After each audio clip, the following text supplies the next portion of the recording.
Thank you so much for joining us for the final game of this penultimate night of the 2016 Colt World Series at MTC Sports.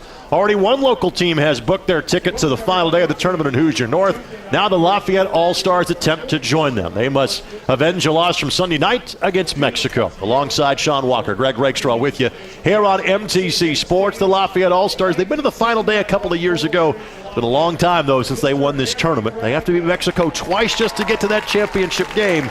Sean, what's going to take to beat them once here this evening? Well, they need to take a page out of Hoosier Northbrook. They just beat a very good Aruba team. It's going to take great pitching, defense, and timely hitting. If they get those three things done, they can be successful. Well, the pitching for Lafayette, they will go back to their night one starter. Riley Eberhardt gave up 4 runs in 4 innings of work on Friday. It's a young man that threw a no-hitter in a high school game earlier this season for Lafayette. Jeff, Eberhardt, the lefty, what can we expect from him tonight? Hopefully a lot of strikes and getting out in front of hitters, because if you can do that, you can be very successful against this team from Mexico. They have not necessarily been very, very dominant, but they're a scrappy bunch that stays in games. But if you can stay out in front of the hitters and mix it up a little bit, you can beat these guys. Our pregame show brought to us by IU Health, Arnett Orthopedics and Sports Medicine. Give them a call at 765-448-8000 or visit them on the website that you see on your screen. Mexico had the luxury of having yesterday off after beating Lafayette on Sunday night. But because of the way the kind of draw and the brackets worked out against each other, these teams have played an equal number of games. For both of them, it's their 4th game here in the tournament. It is, and so at that point in time, it's kind of a mental thing and just making sure that you're ready to go. Obviously, you've seen each other once already before. You're probably at about the same point as far as pitching depth is concerned, getting into your 4th game. So you got to get out to a quick start. That's what's going to be important, and you got to take advantage of big innings. That's what Hoosier North did last game. It's what Lafayette or Mexico has got to do in this one. You were on the call of Sunday night's game between Lafayette and Mexico. What were some key takeaways you had from that game that night? I think that Lafayette beat themselves in a few areas. Some base running mistakes and errors that came back to haunt them. And, again, this team from Mexico, they're very good. Just fundamentally, they don't wow you. They're probably not going to come out and put up 15 runs and 25 hits or anything like that, like we've seen from the team from Aruba. But they're a team that I can guarantee is probably going to put 7 or 8 on the board today, and they just continue to come at you over and over and over again. Let's give you the batting lineup. Mexico will be the visitors on the scoreboard this evening.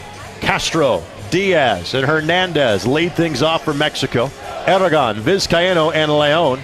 Fierro, Avila, and Gaxiola will round things out for Tijuana, Mexico. For the Lafayette All-Stars, their defensive alignment this evening: Levesque, Huffins, and LaGuire in the outfield. Tyson, Powers, Bauer, and Deering in the infield. Berenda is the catcher, and again, Riley Eberhardt on the mound. Young man from Lafayette Jeff High School. Again, in his last appearance against Central Michigan on Friday night, 4 innings, 5 strikeouts, 4 walks, 3 hits, 4 runs, 2 of them earned, and his runs came in the 1st and 2nd. He was able to retire batters in both the 3rd and the 4th before giving way to the relief pitcher in Pendleton in what ended up being a 6-4 win for Lafayette that night. Yeah, he did a nice job, even from the start, but giving up a couple of runs early, but didn't really settle down. I thought he pitched well against Michigan. So Lafayette wearing the blue jerseys tonight, with Mexico going with the red ones this evening.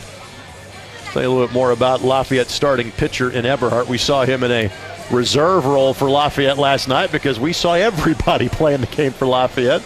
All 17 players were able to play in last night's contest.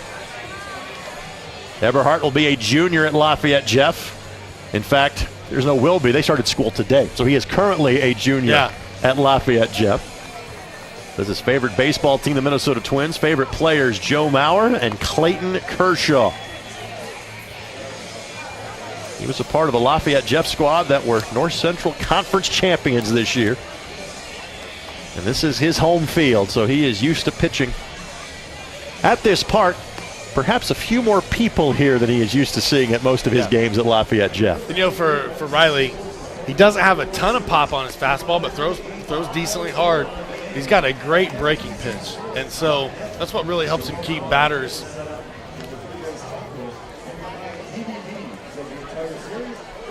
That's what allows him to stay out in front of the batters. It is the different pitching array that he's got in his repertoire. For those that are potentially watching this game for the first time, or at least watching a game from this venue for the first time, let's go over the dimensions for you. 321 down the left field line, 368 in left center, 407 left of center, 355 to right center, and 327 down the right field line. We did have one home run in our earlier game. That was from Brolik for Aruba in a 9-8 Hoosier North victory. And Hoosier North and Aruba will be playing tomorrow afternoon. Time to be determined. If Lafayette wins here, that will be 4 teams to the final day tomorrow. Simply put, that means an earlier start if that is the case. So it could be a full day of baseball here at Loeb Stadium. That'll mean an early day off from school for some of these guys as well. Yeah. I believe of the area high schools, I think Lafayette, Jeff, is the only one that has started so far. Could be wrong about that. But Castro at the plate.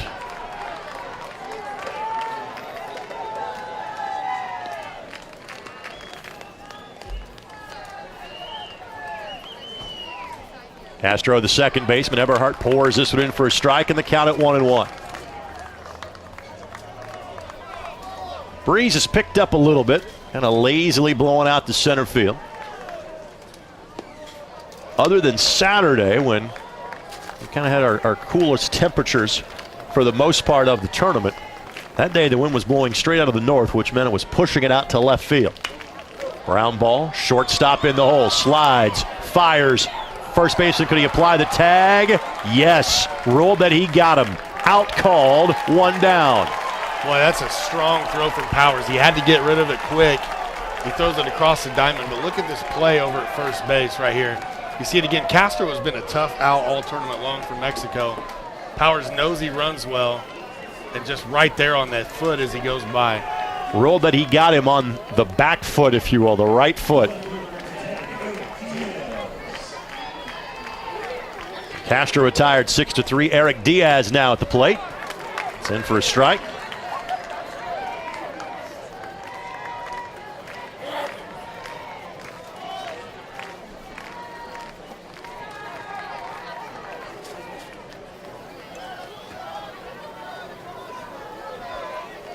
Eric says he is a big-time LA Dodgers fan. His favorite players, Jose Altuve and Robinson Cano. Line drive past the diving third baseman.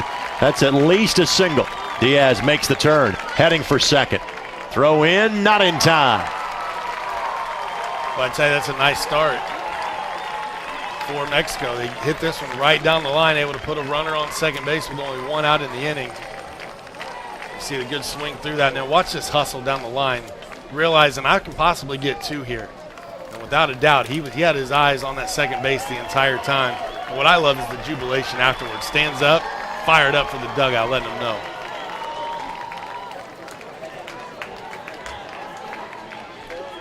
The number 3 hitter, Yasir Hernandez, the shortstop, comes to the plate.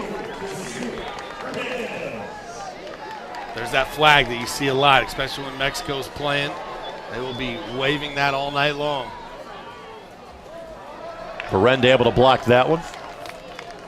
Yasir says the Red Sox his favorite team. Jose Hernandez his favorite player.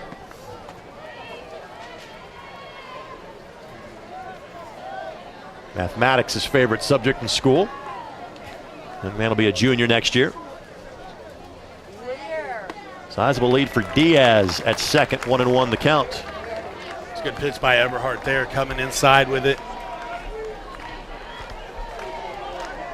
Does a good job. He'll change the eye level of the hitters, he'll mix up his speeds a little bit, and then that breaking ball is just something that's nasty.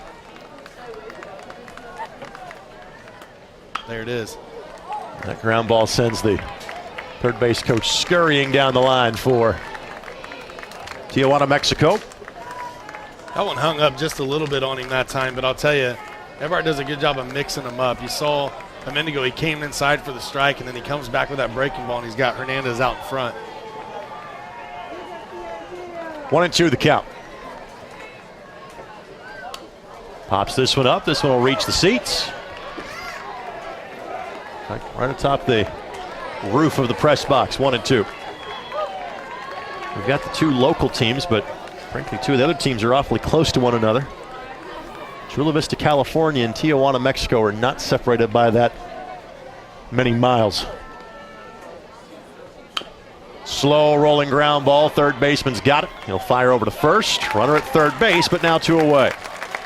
You know, to your point, Greg, when you talk about him not being that far away, if you look through those player Yeah. questionnaires, there's a few that say their hometown is Chula Vista, California. So these two probably know each other.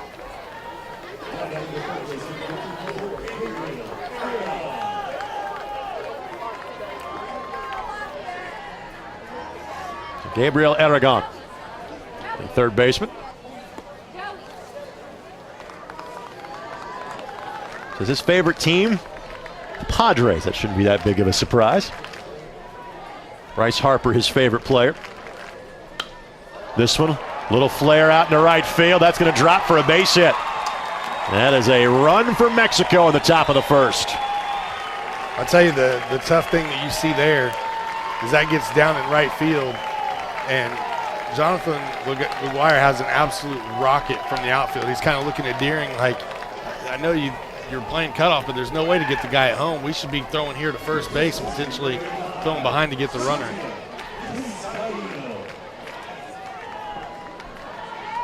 So Sergio Vizcaíno fouls that one away.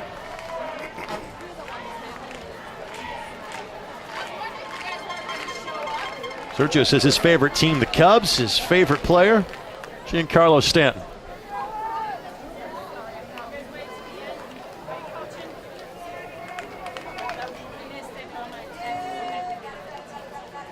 Says he hopes to attend Vanderbilt.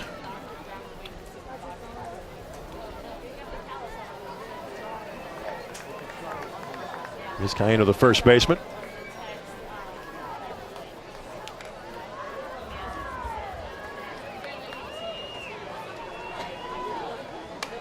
And this one sprayed foul. 0-2. Eberhardt way ahead here in the count.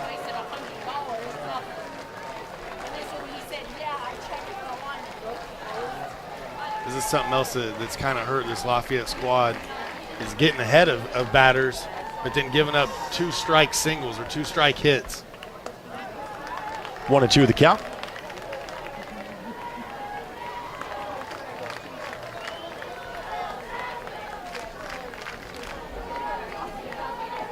So a double by Diaz. A little flare into right field by Aragon. Makes it a 1-0 lead for Mexico. 2-2.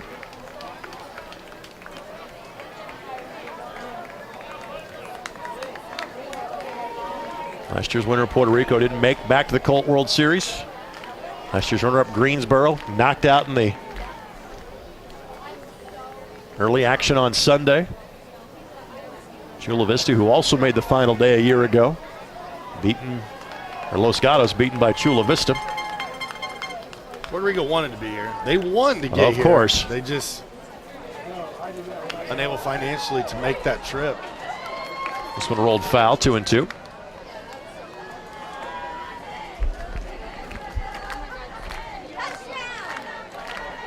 So you got some new teams that are making it to the championship day.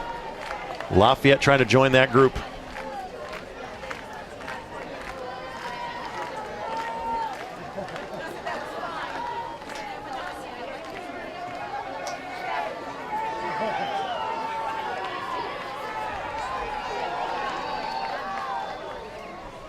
This one belted into left field. Left fielder won't get there on the dive. It gets past him.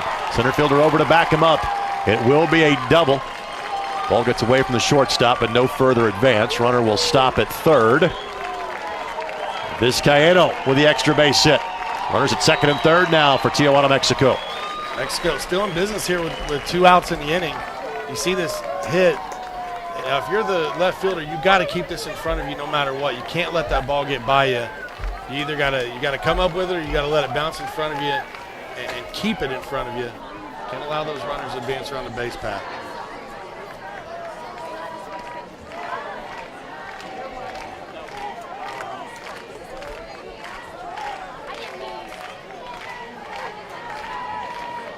Leon, the DH, now at the plate for Mexico. If I remember, Solomon, his favorite food is tacos. That's something we share in common. There it is, right there on your screen. You see it too.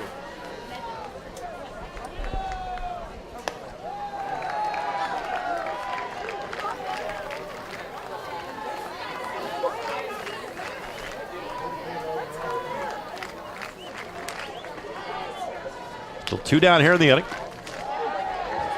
Misses 2-0.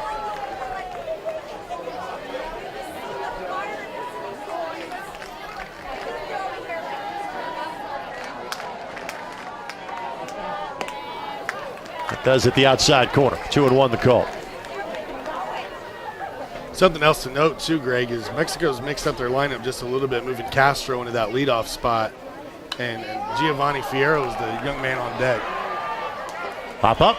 Third baseman is there, and the inning comes to an end. Well, the damage limited, just 1 run in the top half of the first for Mexico. Lafayette coming to bat when we come back. You're watching the 2016 Colt World Series at MTC Sports.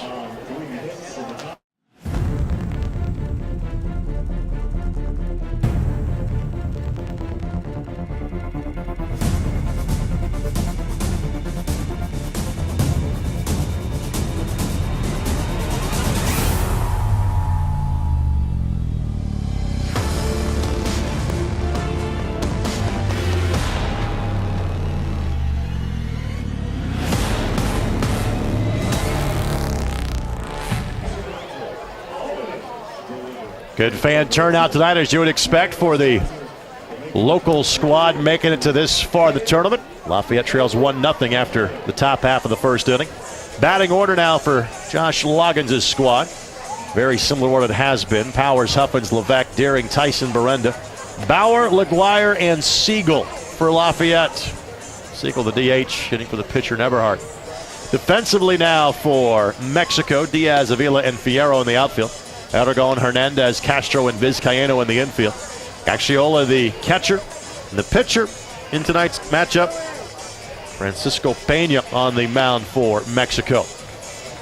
Again, Mexico has the luxury of knowing just, even when they lost tonight, they make the final day tomorrow. They would love to be sitting back waiting, watching Aruba and Hoosier North playing each other in the late afternoon sun. Chance to kick back and relax and wait for the winner-take-all championship game.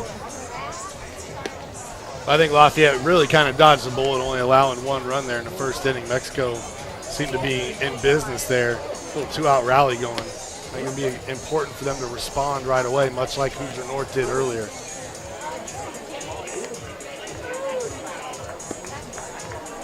So Tyler Powers will be up at the plate first for Lafayette.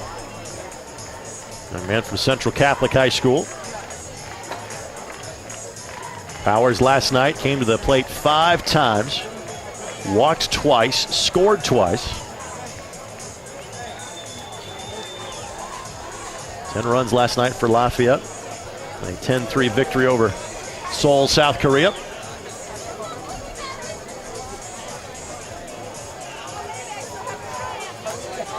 Good things tend to happen when they're able to get Powers on base.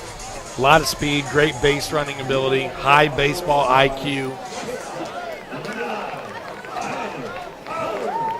Plays at a very good baseball program, Central Catholic, for Hall of Fame coach Tim Bourdonnais.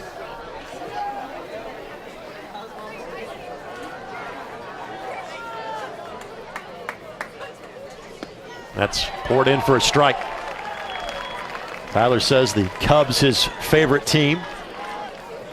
Alex Bregman, the recent draft pick of the Houston Astros, his favorite player.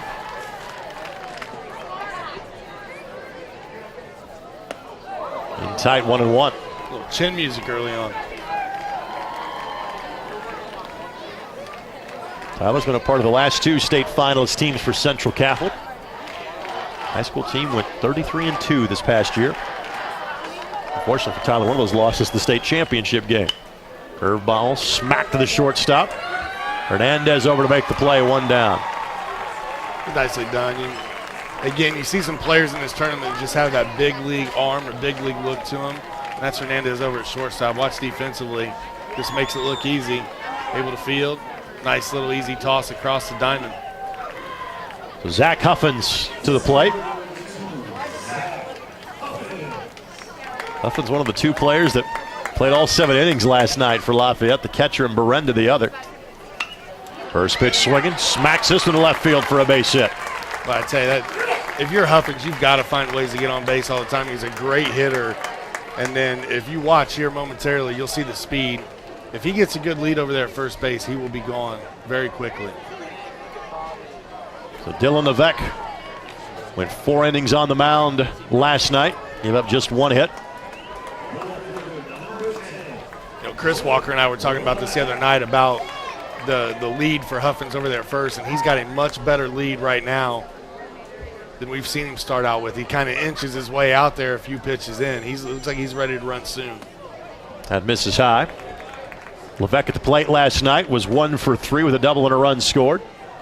Had an RBI as well. Levesque, a junior at Harrison High School in the fall.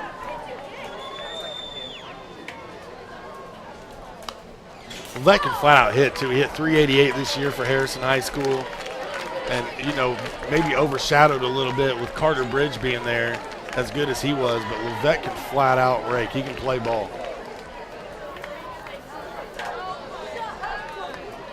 Spends time with the preeminent travel ball team in the state, the Indiana Bulls.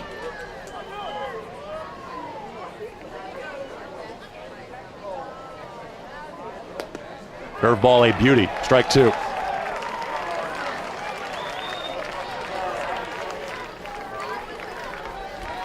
Nothing wrong with that, letting that one go by. And then now you get a pitch like that, you try to foul it off.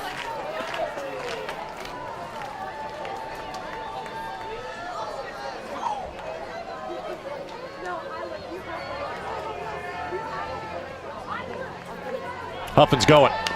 Levesque makes contact. Second baseman will charge. He will get the put out at first. 2 away.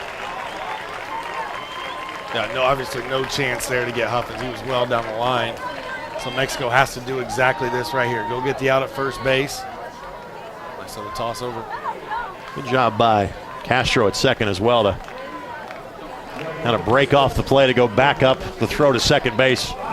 Recovered in time to make the play look easy at first. So Bobby Deering now, first baseman. He and Levesque teammates at Harrison.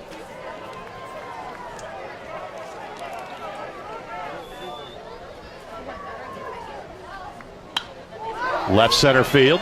Center fielder on his way in, cannot get there. That'll fall. Huffins will score easily. And each team puts a run on the board in their half of the first inning. I tell you, it's fun watching Huffins run the base path. This is a great piece of hitting by Deering, but I think that Huffins beat him from second to home. He got to first base the same time Huffins was crossing home, and he had to go 2 bases to do it. There you go. A lot of room in the outfield here. We've seen base hits sprayed towards the gaps everywhere, and that one just down in front of the outfielders. Keldon Tyson out of the plate. Tyson from McCutcheon High School. He aspires to be a professional baseball player. Well, I swear, I think Keldon's grown 2 or 3 inches over the summer in height. Plays on the basketball team. He was on that state runner-up team this past season.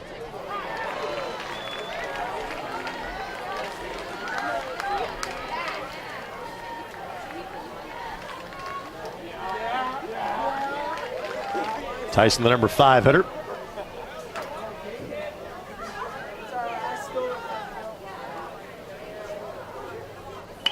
Ground ball, shortstop. We'll go the short way to second, and the inning is over. But Lafayette answers with one of their own in the bottom half of the first. We're tied going to the top of the second. The 2016 Colt World Series on MTC Sports.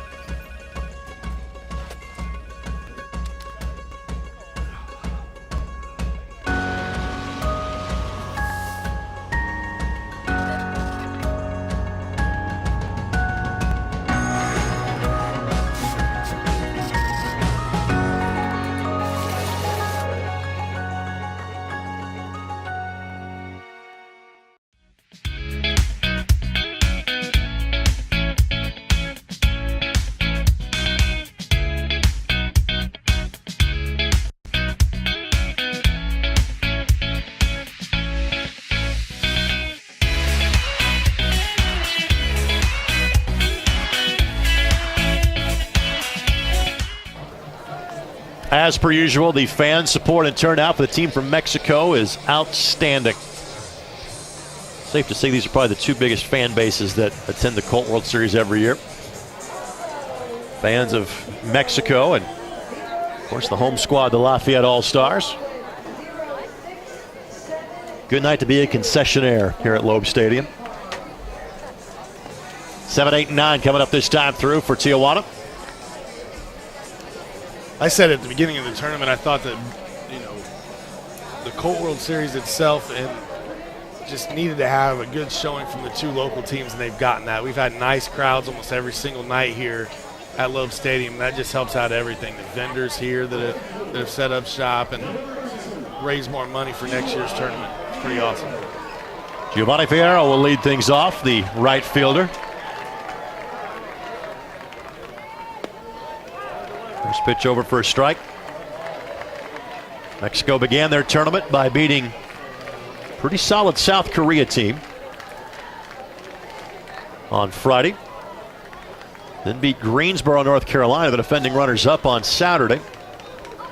Then this Lafayette team on Sunday night to go 3-0 in the tournament. So they know they will be in tomorrow's action. Win or lose tonight, just a matter of how many games you got to play, 1 or 2. Right before the last break, I was talking about the lineup change with Fierro. Just going from the number 1 spot down here for Mexico. But he gets the lead off this inning, so probably something he's used to as he gets hit here. Ball tails in and hits the elbow of Fierro. So the leadoff man is aboard.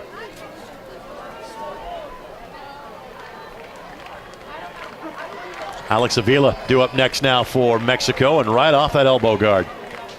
That's why you wear it. Even knocked the Velcro loose. Busted the strap loose on it.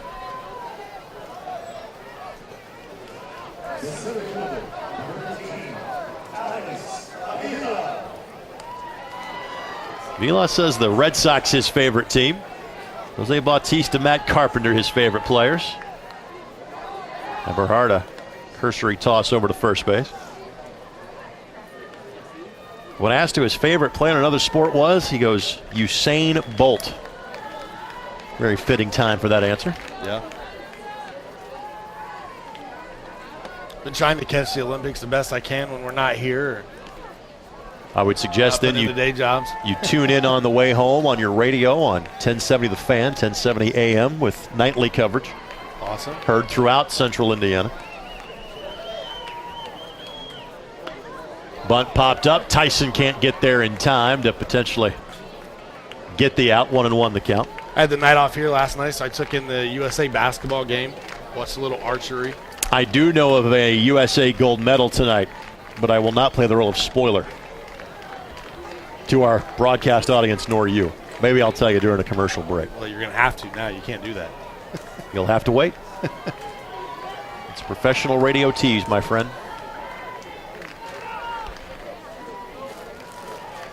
Good idea there. That the pickoff attempt there is not really an attempt to pick him off. It's just to let him know I'm thinking about you. Maybe get him to inch a little bit closer back to that base or wear him out if he's thinking about taking off. 2-1.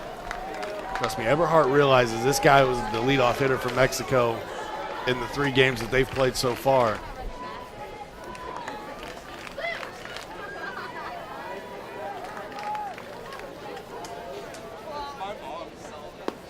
That's in for a strike, 2-2. Nice pitch. Avila says he aspires to attend Stanford when his high school days are over with.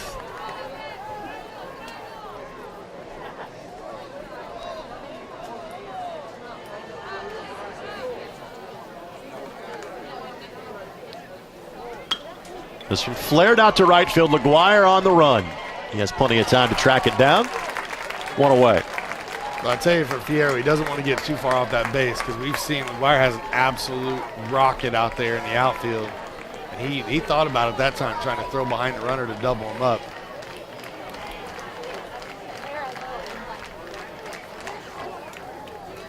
Osceola, the catcher.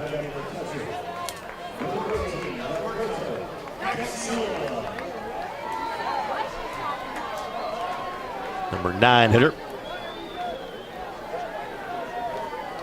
Gaxiola has been solid all series, behind the plate, at the plate.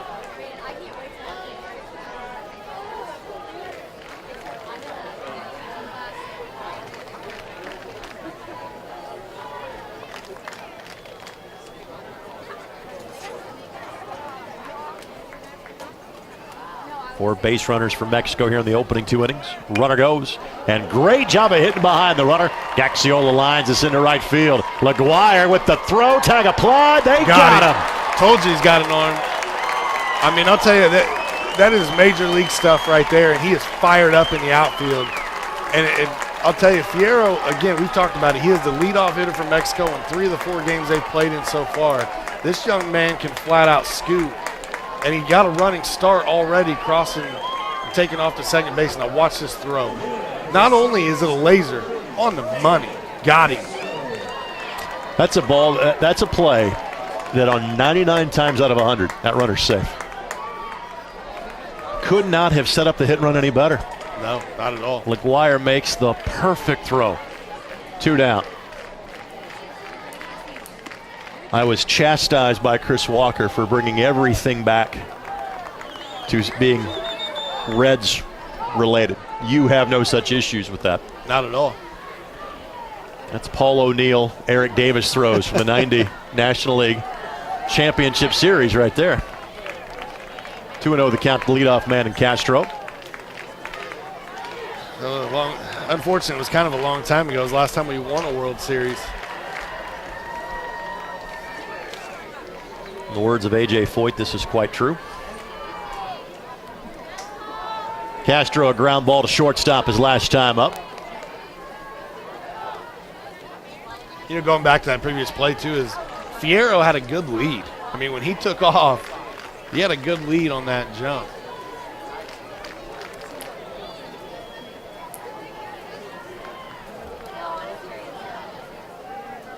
Swing and a miss.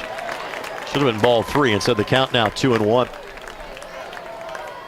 I'll tell you, I will guarantee Jonathan LaGuire is getting some looks from some colleges because that young man, arms like that just don't show up every single day. 3-1.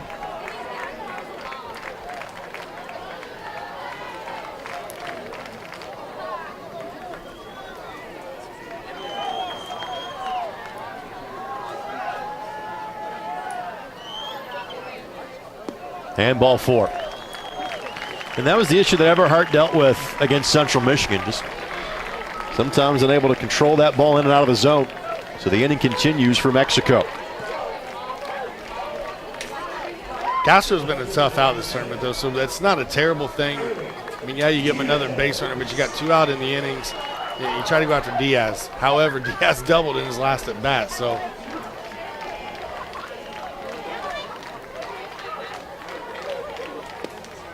Good pitch. Strike call. After walking the previous batter, that is a good pitch. Diaz says he hopes to attend either Ohio State or Arizona State.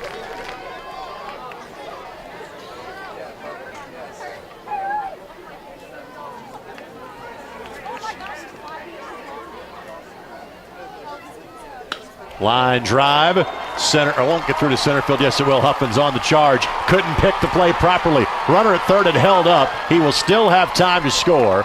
They will hold the runner at third base. So it is a run that scores for Mexico, and Diaz gets it done yet again. Diaz back-to-back innings coming through for his squad. And that is a great hit right up the middle. And then Huffins misplays it, or he might have had a chance at the play here. Mexico able to take a 2-1 lead now, much to the joy of their fans. Hit number 5 for Mexico and 11 batters tonight. Josier Hernandez now to the plate.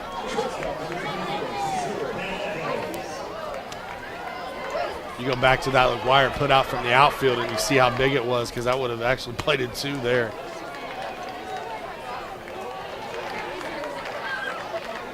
Coach saw something, moving Eric Diaz up in the lineup and having him hit that 2 spot tonight. 2 for 2 at the plate, seeing the ball well. Hernandez a ground ball to third base his last time. Let's go ahead and walk him. And this is something that at least the young men for Lafayette are not used to in high school baseball. You can simply point to the bag and say, great, intentional walk. Those same rules do not apply here in pony baseball. For the speed of the game, I like the fact of being able to point and send them down there. But for the sheer fact you could throw one away right here with runners on second and third and potentially score another run, I like the fact that they make them throw it. So this will load the bases. And Aragon, who singled last time up, will come to the plate. Lafayette playing the percentages that so make it easier to get a ground ball out anywhere on the diamond.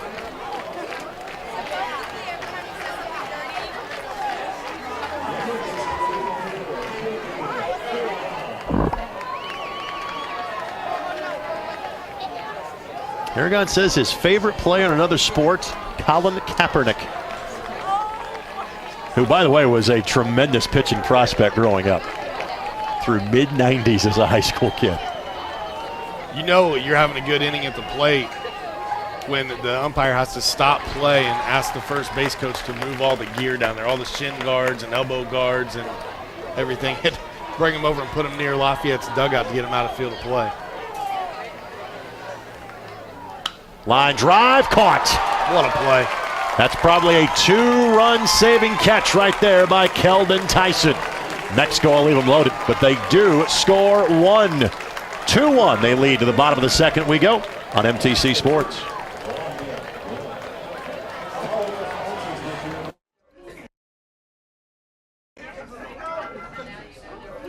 Come on, everybody. I think this is my grandson.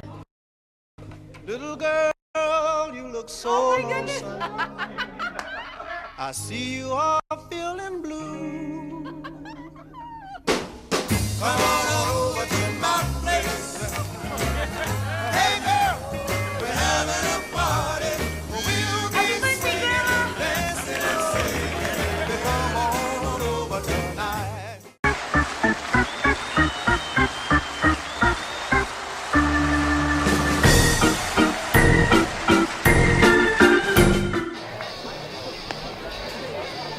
Tijuana in front. Again, they have a game in hand over Lafayette. They win. They're on to the championship game tomorrow night. So Lafayette's got to find any way necessary to stay in this one, including some spectacular defensive work by Keldon Tyson.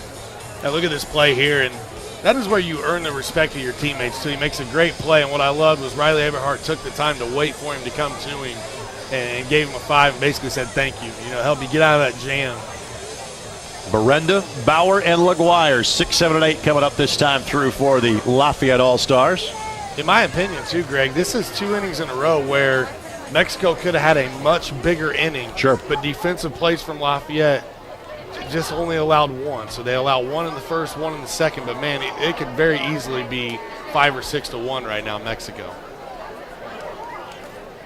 Some breaking news that might be for fans here in the area is longtime McCutcheon Maverick coach Jake Burton, who spent last season coaching at North Newton, has accepted the Twin Lakes baseball coaching job. So he's coming back to the area at least to coach around here again. Jake won his 900th game last year at North Newton, correct? I believe so. McCutcheon in his first year without Coach Burton went 17-14 a year ago. But we have seen there's a very bright future for that program because we have seen basically their entire lineup split between Hoosier North and the Lafayette All-Stars in this tournament. Berenda plays at Central Catholic High School. It's over for a strike, 1-1 the count. For Berenda getting to play behind the plate here as a catcher, and he'll more than likely be able to step into that starting role next year with Coy Cronk graduating. He'll go play football at Indiana University. That's in there for a strike, 1-2.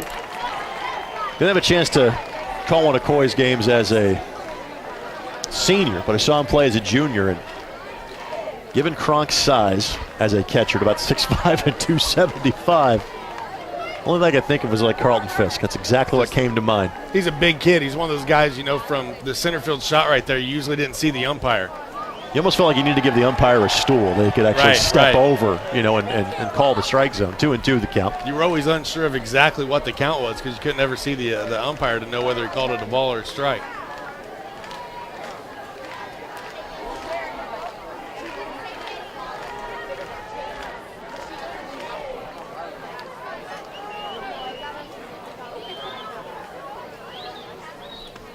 Strike 3 on the corner. What a pitch.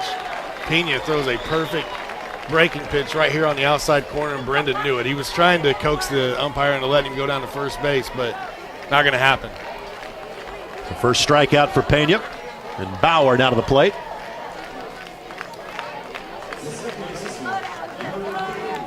Asked what he wants to be when he grows up, he says big and strong. Humor game is on point. 1-0 the count. Alex, one of those Harrison kids on this roster, multi-sport athlete. We've covered him playing basketball as well.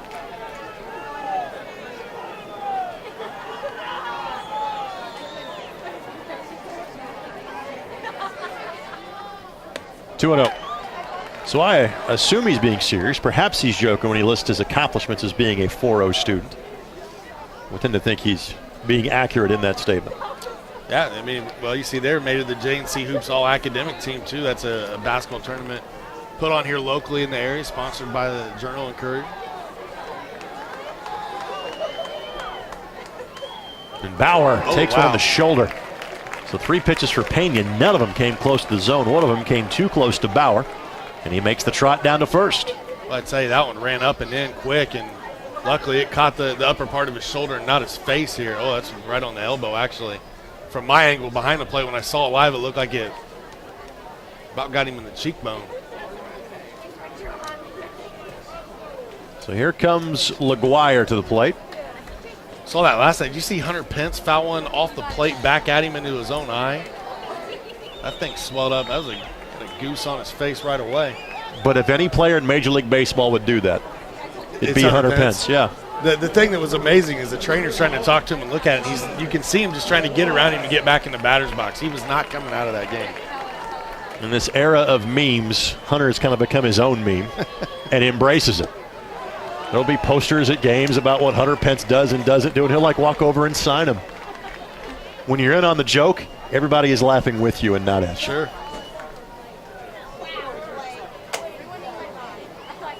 Bauer, a good lead over at first.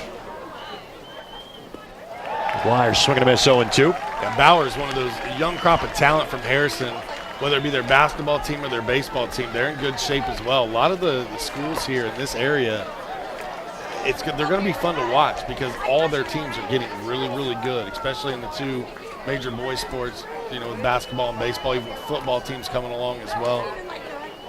Curveball got him. Strike 3. Well, Pena has sandwiched a pair of called strike 3s around the hit by pitch of Bauer. 2 down. That's where LaGuire will improve. I mean, he's got the skill set. He's got the arm. We saw the throw from the outfield to get the out. But his approach at the plate is where if he can improve his game there, he'll be one heck of a baseball player. Already really good. So Siegel the DH. 1-0 the count. Siegel from Lafayette, Jeff. So his first school day of the year was today. This is back to business. Go to school at Lafayette, Jeff. Come out to the field. You typically play your high school games on. Get ready to go.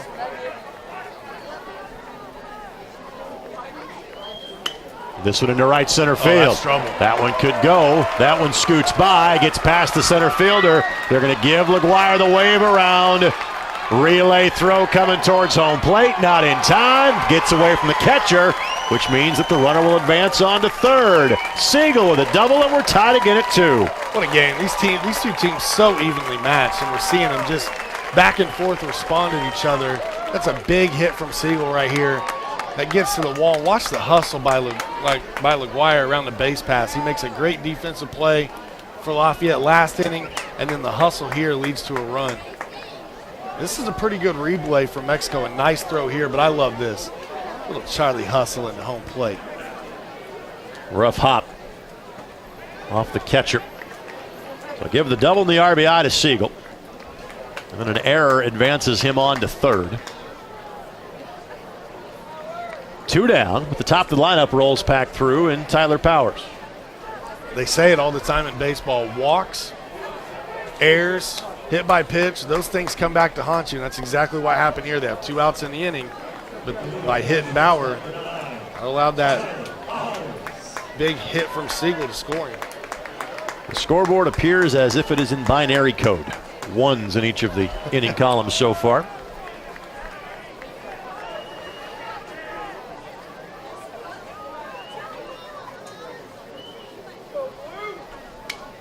Popped up. First baseman might have room. In fact, he will. Makes the play. Inning is over, but Lafayette levels yet again. Tied at 2 through 2. Mexico comes to bat when we come back on MTC Sports. Hi, I'm Ashley with the Farmers Bank. I'm here to introduce the Farmers Bank mobile banking app for your smartphone. Find us at the App Store or the Play Store. To find our app, search for the Farmers Bank Mobile Banking Fiserv Solutions. Have your finances at your fingertips anytime, all the time. Sign up today. The Farmers Bank, your local bank, your mobile bank, your bank for life. Member FDIC, Equal Housing Lender. Pony baseball began in the summer of 1951 with the organization of the original Pony League in Washington, Pennsylvania. The league was originally designed to help transition 13 and 14-year-old players from the Little League Diamond to the regulation-sized Diamond.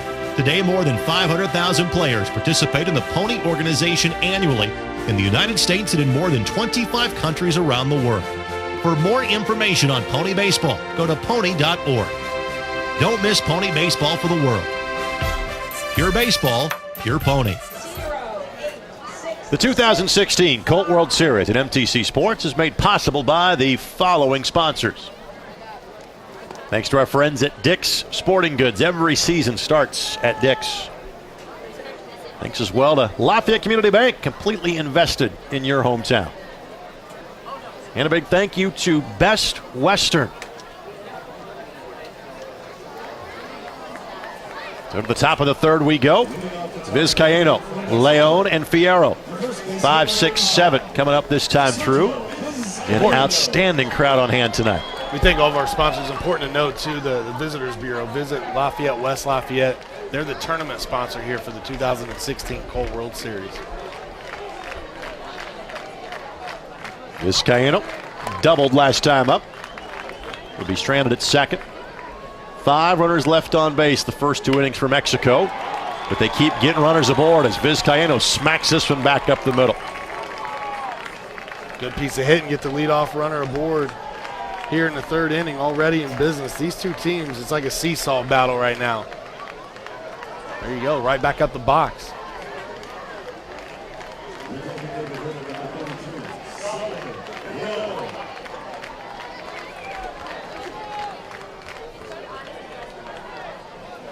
So León the DH. Pop up to third last time up. That's over for a strike.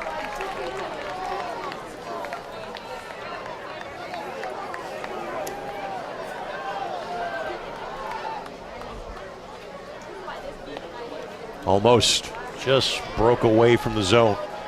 1-1 the count.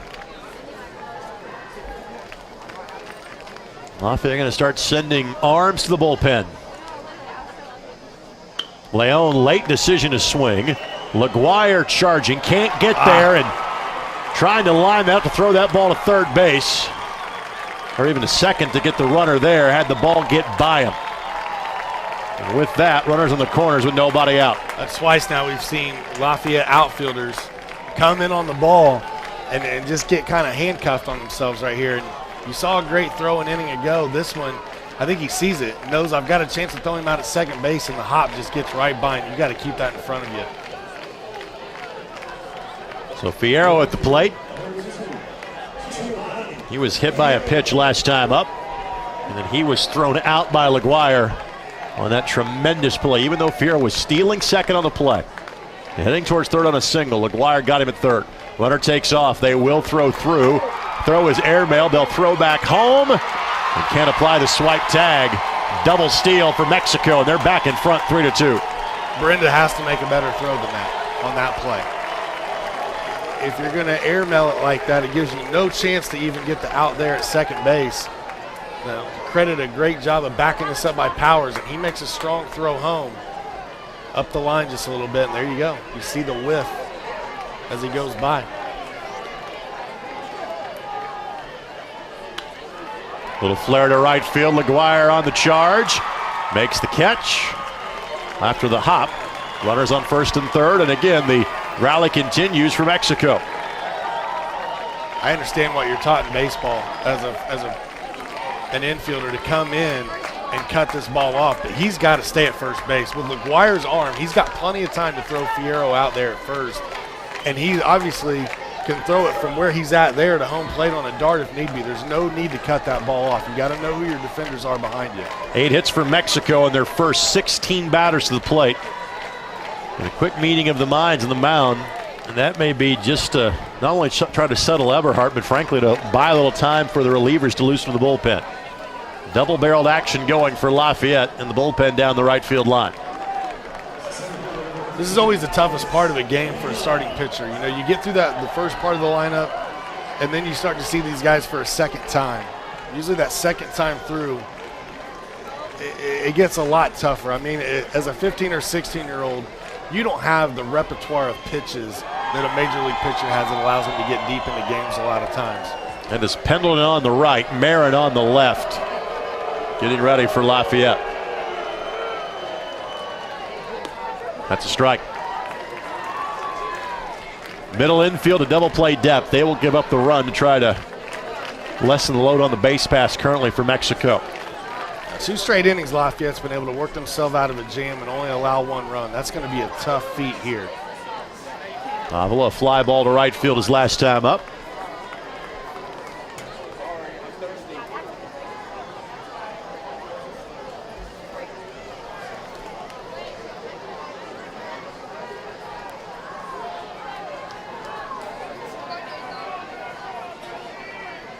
Runner goes. Brenner show this time is a good one. They'll tag the runner and he's out. Right there. That is exactly where that throw has got to be with the runner on third. You got to give your guy a chance to put the tag down. And if the guy from third, the runner from third attempts to come home, it makes it a much easier throw for your middle infielder to give up the steal. That's perfect. Nicely done by Berenda. Lesson learned. 2-6. First out of the inning. And now it's just a runner on third. Everybody steps up on the grass for Lafayette. The infield pulled in. Avila watches that go by for a strike. 1-2 the count.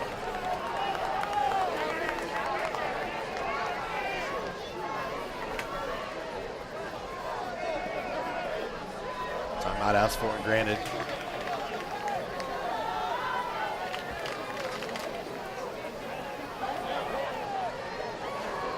Not only do you have the infield kind of playing in right now, but the outfield's taking a few steps in as well. Popped up. Second baseman Bauer able to recover in time. Makes the catch. McGuire was on a dead sprint in case that ball had gotten past him. There's 2 down. Again, a chance for Lafayette to potentially limit the damage to just 1 run, despite the first 3 batters of the inning all getting singles. Well, I tell you, with first and third, no outs, I thought it was going to be really tough having already given up a run, but they've got a chance right here to do it again.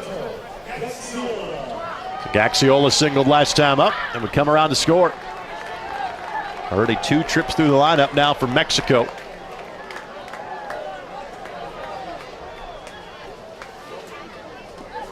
Berenda able to save a run right there. Well, I tell you, he couldn't get his body in front of him. His only chance on that one was to just pick it out of the dirt, and he does.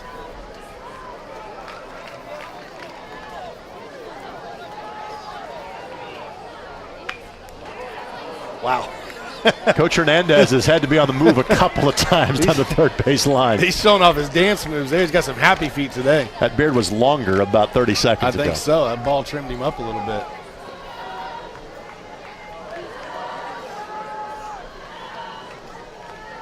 One and one the count.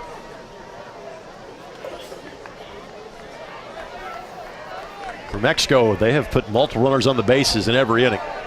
Lafayette's just kind of taking advantage of opportunities. Eberhardt's been fighting through danger the entire time he's been on the mound, 2-1. So they'd worked him inside twice in a row there. That's a good pitch to try to go back out. Really missed wide that time.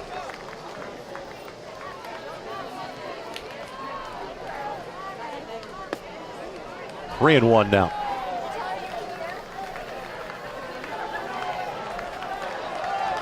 Pendleton and Marin are guys that have made regular relief appearances in this tournament for Lafayette. This is a ground ball foul, 3-2.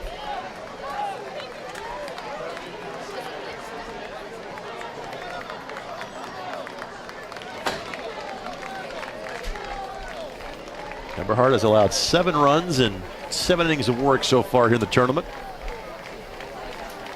All but 2 of those earned. What a fantastic crowd here tonight, too, to take in what's been an awesome game to start so far here in the third.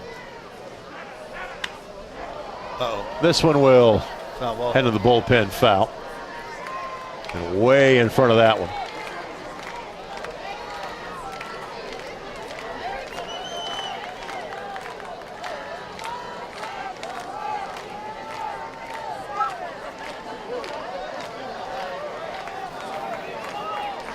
Full count here. Popped up. First baseman gives chase, but that should reach the seats, and it will. Lengthy at bat here for the number 9 hitter. Leon, the runner at third. A lot of people at games chase down foul balls for the souvenir, but here, if you turn it back in, you can get one of many tasty treats.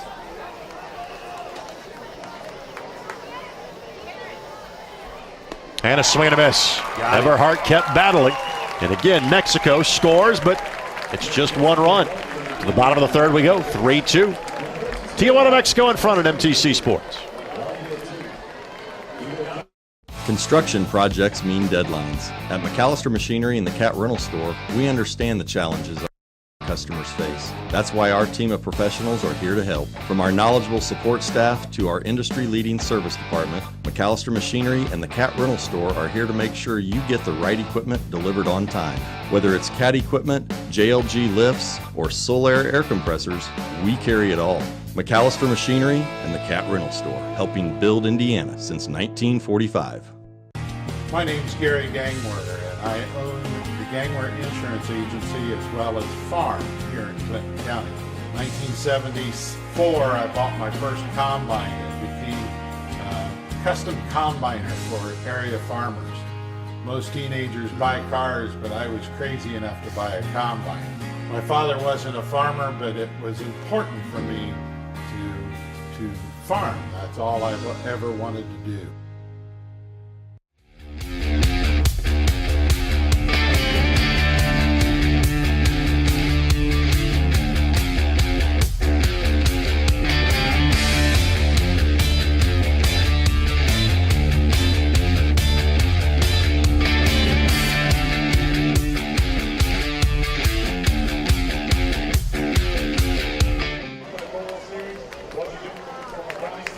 3-2, Tijuana, Mexico leading the Lafayette All-Stars. Pretty impressive time for Riley Eberhard's first strikeout of the night. See him just out in front there. That's a nice pitch from Eberhard, and once again, somehow Lafayette able to limit the damage and only allow 1 run to Mexico. They've been able to answer so far. We'll see if they can do it again here, Greg. Tournament director Tim Clark with some announcements in between innings. 2, 3, and 4 coming up this time through for Lafayette. Huffins, Levesque, and Deering. Huffins singled and scored his last time up. Huffins last night scored twice, tripled in the 4th inning. He was 1 for 4 a night ago. What's your thoughts on Tim Tebow trying to make it in Major League Baseball? Okay. I wish him well.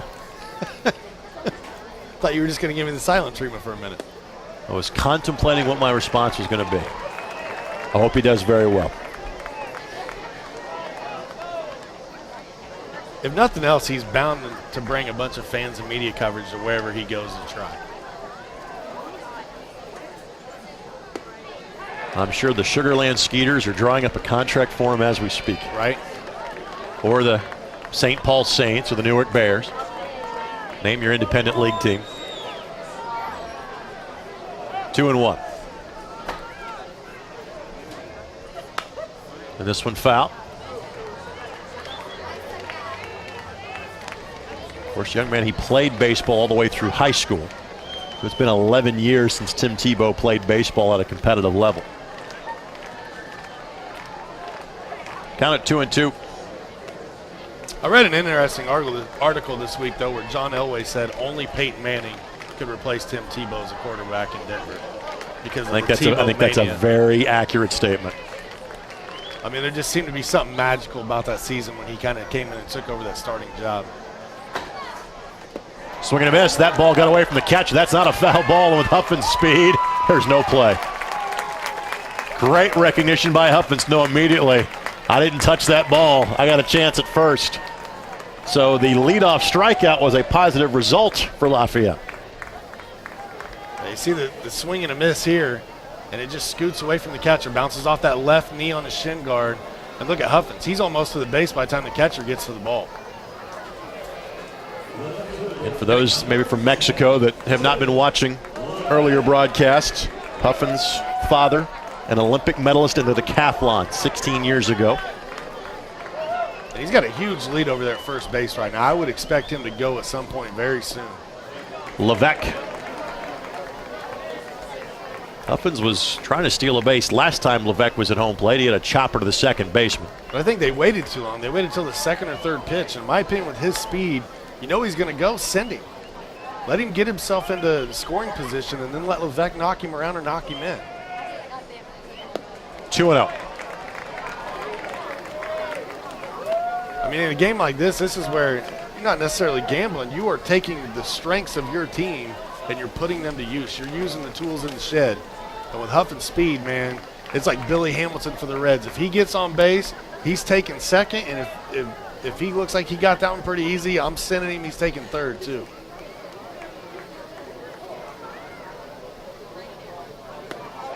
Pitcher's pitch right there. That's a pretty tough throw on 2-0.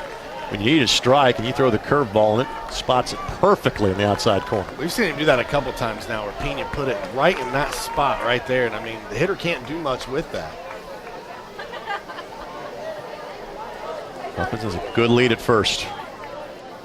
Catcher's kind of sliding to the outside. They'll throw. Tag applied, no. That was basically not a pitch out, but close to it. Catcher thought he was going. And you can see was sitting on the outside corner. Watch his body. And so when his body starts working up the line towards the left because he's got to get out there to have a clear throwing lane, it throws the ball up towards the second base side of the bag. And that gives Huffins, a great opportunity to get in there. If he throws that ball over the bag, he might have had a chance at it. It would have been a lot closer for sure. But it shows you how tough it is to deal with his speed on the base pass. 3-1. Foul ball. Of course, with Levesque, you're hoping from a Lafayette perspective to have an RBI from this young man here. However, even a ground ball to the right side from Levesque, in theory, puts the tying run at third base with one out. I'll tell you, I know the ball's not traveling real well to left field right now, but Eric Diaz is playing very shallow on that last pitch compared to the right fielder and the center fielder. Obviously, realizing the speed of Huffins is something that falls in front of him, he wants to have a chance at the plate, but if Levesque can hit something hard the other way, he may be able to run for days himself.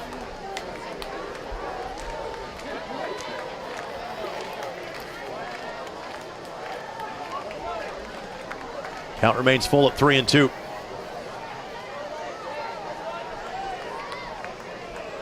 There's a good shot of Diaz, and that's kind of what I'm talking about. He's backed up a step or two, but he's still playing pretty shallow there.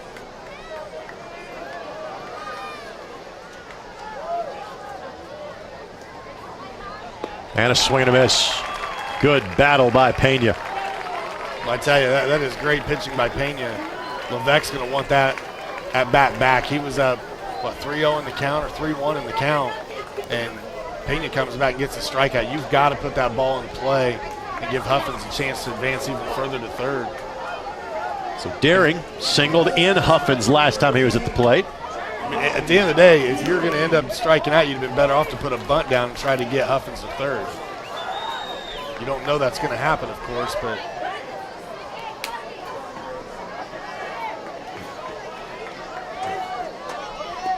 that's in for a strike.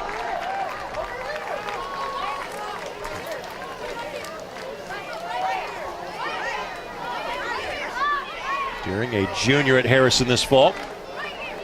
His favorite subject in school is English. Hopes to attend the University of Michigan in a couple of years. Ground ball. Pitcher and first baseman there. He'll apply the tag on Deering. Runner does advance to third, but now there's 2 down. Yeah, here he at least hits it towards the right-hand side to get Huffins over to third and give him a chance to get this run in and tie things up. But you watch as he comes down the line here. Supplies the tag, gets the out there. Tyson into a fielder's choice. Ground ball to shortstop his last time up. And with the right-hander, they'll realign the defense, so they'll get everybody playing more straight up here in the outfield.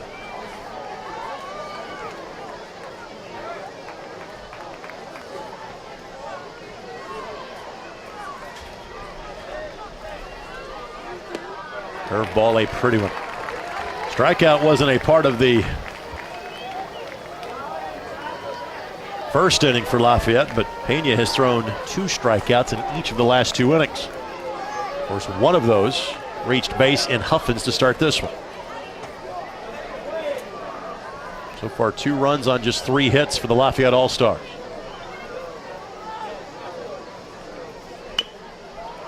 Shortstop will charge. Fires over to first, gets him in time, and for the first time tonight, there's a 0 on the board on the scoreboard. After 3, Tijuana, Mexico 3, Lafayette, Indiana 2. Back in a moment on MTC Sports. Mexican restaurant is excited to announce new menu items to an already stacked lineup of authentic Mexican dishes.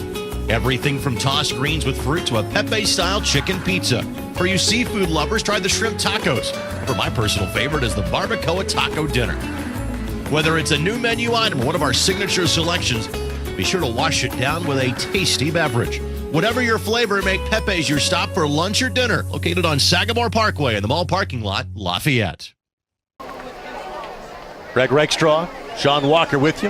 Thanks to our tremendous MTC Sports crew. This is the completion of day number 5.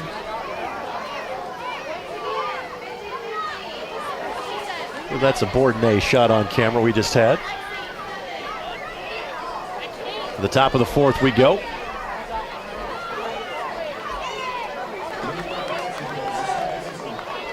David Castro, the leadoff man, due up here for Tijuana, Mexico.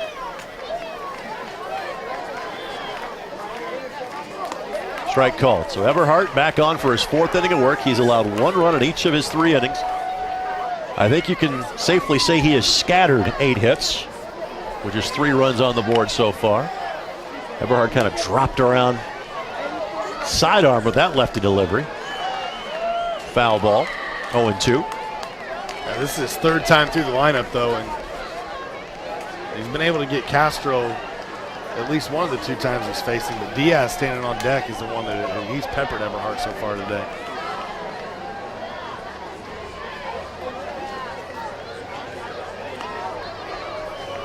One and one.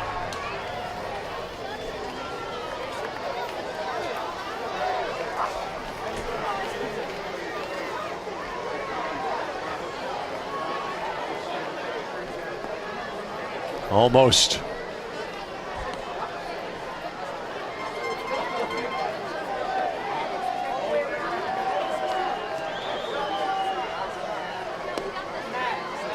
Just missed that one low as well. He's been dancing around the zone those last couple of pitches.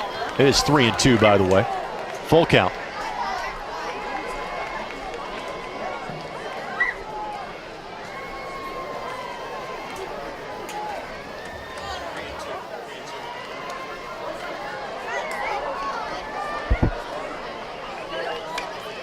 Right field, LaGuire was playing shallow.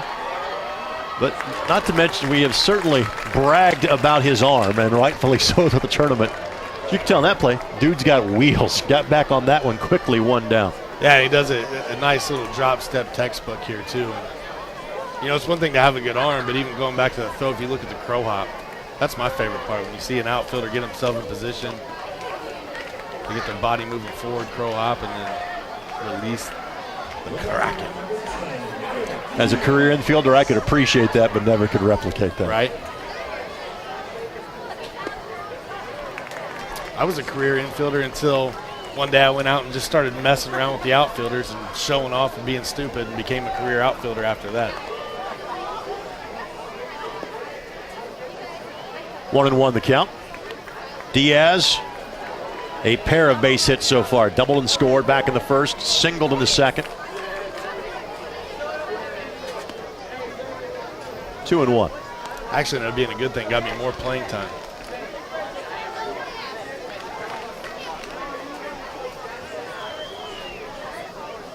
Swing and a miss. Wow. That's a good pitch to put that one by Diaz. Diaz right there was swinging for everything.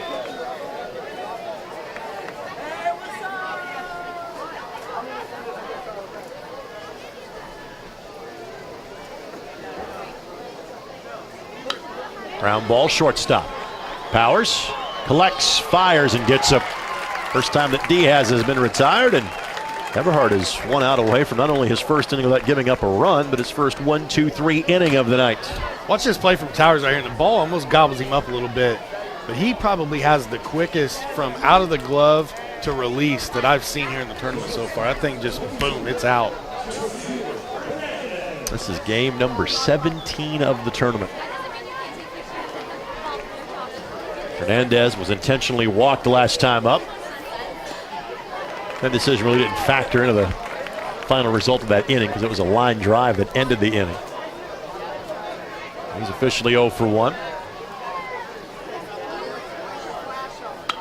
Line drive, center field. Huffins barely has to move.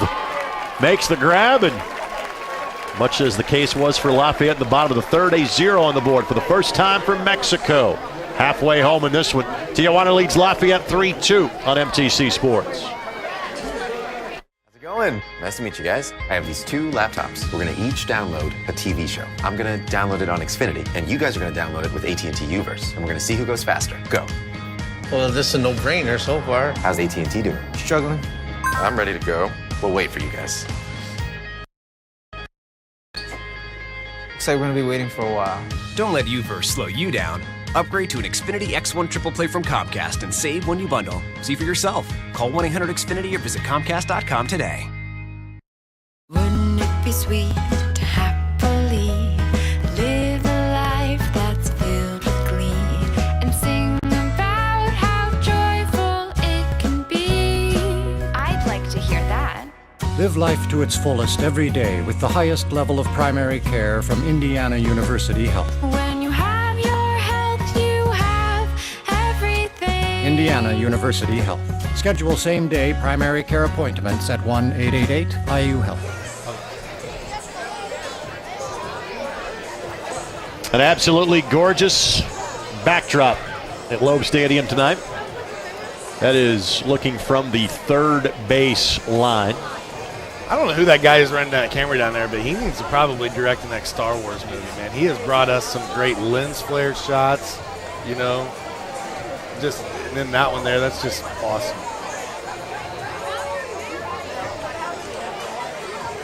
See, I thought he confined his best work to Ardente dental spots. I was wrong. Nah, that's our Pete Gasho down there, and he has a great eye for things like that. So Berenda, Bauer, and LaGuire do up this time through. 6, 7, and 8. Berenda, a strikeout victim last time up. That's the outside corner. Well, Pena has been impressive.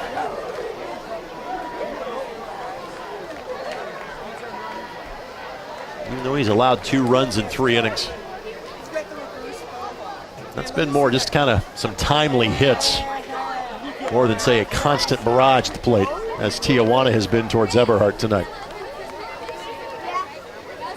This has been a very entertaining game, back and forth, watching these two teams go at each other. Good starting pitching so far from both. Line drive, caught. A nice defense, too. I mean, we've seen guys make the play. I mean, sometimes it doesn't always have to be spectacular. It's just make the play. You see, these two teams pretty evenly matched. That's a liner. I mean, that's hit. Take one of your things where you say it's an atom ball, hit right at him.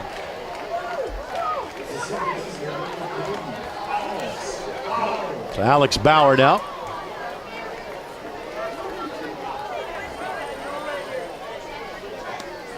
Strike call. Bauer hit by a pitch would score the second run for Lafayette on the double from Siegel.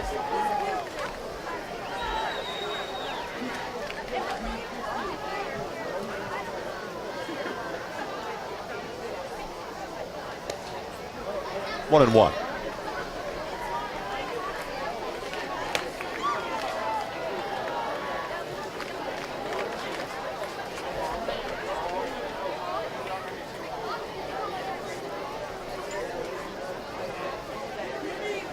Ground ball up the middle.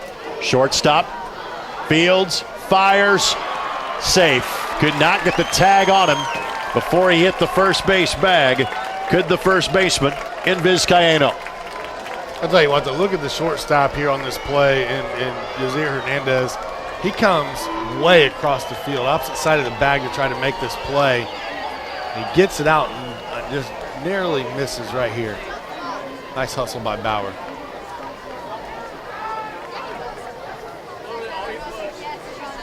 And has rolled an infield single because it took a tremendous effort play from the shortstop just to get that ball. There's been a runner on every inning here for Lafayette. LaGuire, that's a foul ball. He made contact with that in the batter's box, foul ball. I think Mexico is asking, did he make contact in the field of play with that ball? And the home plate umpire said he made contact while he was in the batter's box. And that's the big differentiation to make. Now they will talk this and over with third base umpires if they've had a different view of it. The hard part about this is you're in a position of the game that you're in right now, and the lines from the batter's box are pretty much all gone at this point in time. So home plate umpires are going to overrule this decision regardless. I mean, they can get an idea from the guys down the line, but the person who saw it best is right there close to the play. So a short discussion.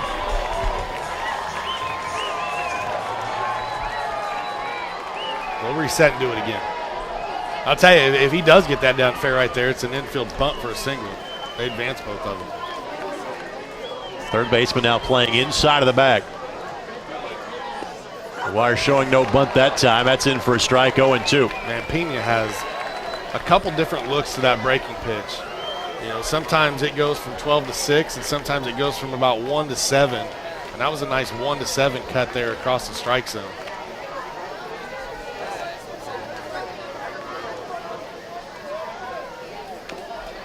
And that's a foul ball. And the hardest part about that pitch from a hitting perspective is it's the exact same release point. So you got to figure out if it's dropping off the table or kind of cutting, from right to left against you. LaGuire at the varsity level for Harrison last year, played in 27 games, batted .231.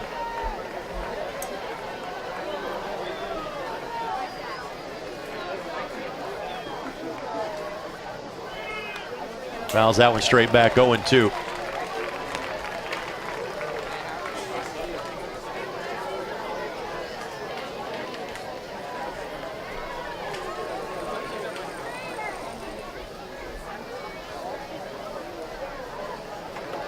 Bauer has now reached base both times tonight.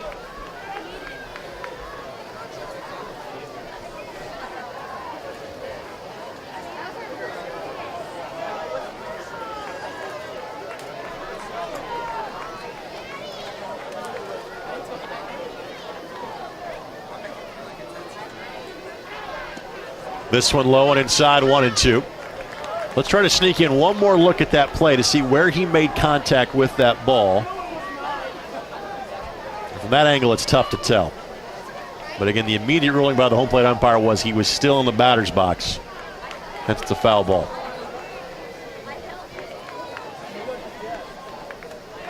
And McGuire retired as an out regardless.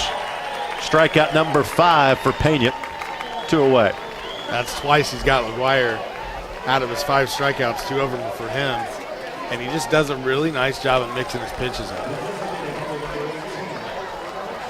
Pena, I mean, as much as Lafayette's defense has kind of helped them out and held Mexico to 1 run per inning there, what we were seeing, Pena's done a nice job of just commanding the strike zone. In for a strike. So Siegel, a double that scored Bauer, and they are literally in the same combination of places they were back in the second. Well, is trailing by a run in this scenario. Siegel batted .262 this year at his varsity level for Lafayette Jeff, appearing in 21 games. And this one line drive, second baseman. The way that Lafayette starts the inning, they end the inning. A liner in the glove of Castro. We are through 4 in Lafayette. Mexico leads 3-2 on MTC Sports.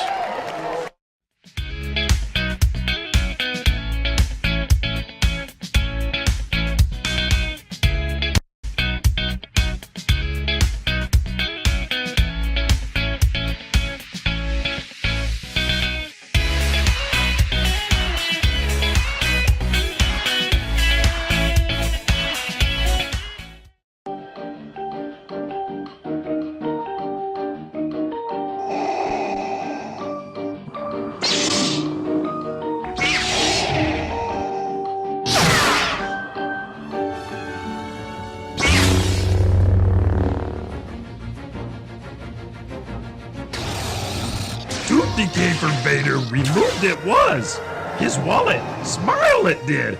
Ooh, at our Dente Dental. A Lafayette staple. The Arnie's located just down the left field line from Loeb Stadium. Frozen Custer directly next to it. 3-2 our score to the top of the 5th. And Eberhardt will start the 5th inning after retiring the 3 batters that he saw in inning number 4. There has been activity in the Lafayette bullpen for the better part of 2 innings. And as this game grows shorter, you would think that any sort of trouble might see a pitching change for the Lafayette All-Stars.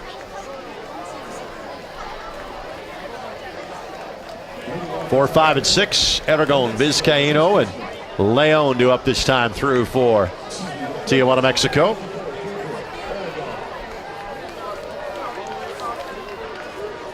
First pitch swinging, ground ball.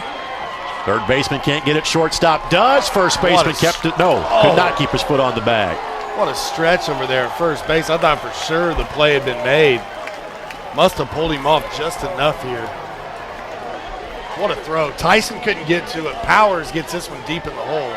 If his foot stays on the bag, he's out. The question is, did his foot get pulled off the bag? Boy, he looks like he's got it. Because the throw beat the man there. But the ruling had to have been foot got pulled off the bat. And that's, obviously the umpire is right there and has a better look at it than we do. But if we look at it one more time here, one, you just got to admire the defensive effort here. Tyson can't get to it. Powers does. The throw just wide of the bag, and you just can't tell. Right. I mean, it looks like the foot's there, but very easily could have been pulled off. So the man with the closest look makes the call. He says safe. Leadoff man aboard for Mexico. Vizcaíno. But again, as a testament to the umpires here in this tournament, we're 17 games in, and that's the only one where I look at that and go, maybe. The rest of them have been dead on. Vizcaíno doubled and singled so far tonight. Single to lead off the third and would come around to score. Part of that double steal that gave Mexico what is currently the go-ahead run.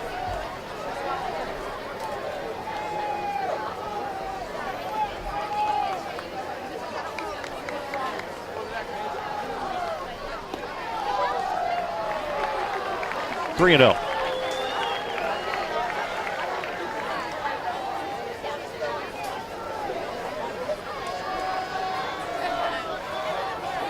Eberhardt pitching himself into a little more trouble here. Time has been called. Got a ball get loose in the bullpen for Mexico.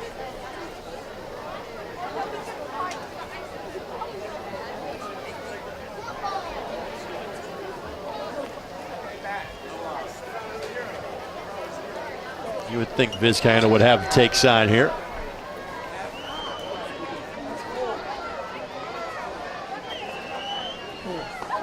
He does. 3-1. I think now you got to trust your hitter enough to turn him loose. He's 2 for 2 in the game, and he's had a great tournament so far. If he gets a fastball down Broadway, you got to let him just unleash on this one. And ball 4. Now you got to wonder how long the leash is going to be right here for Eberhard. He's really pitched a pretty good game to this point.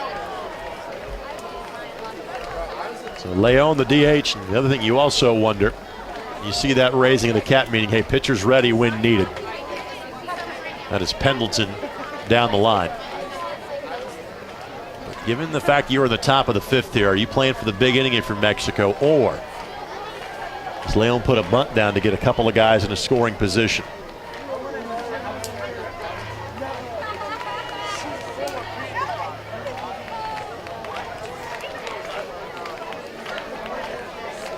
First baseman Gearing plays in on the grass for Lafayette. Tyson's probably going to take his position pretty much even with the bag. He's thinking a bunt could be coming here too.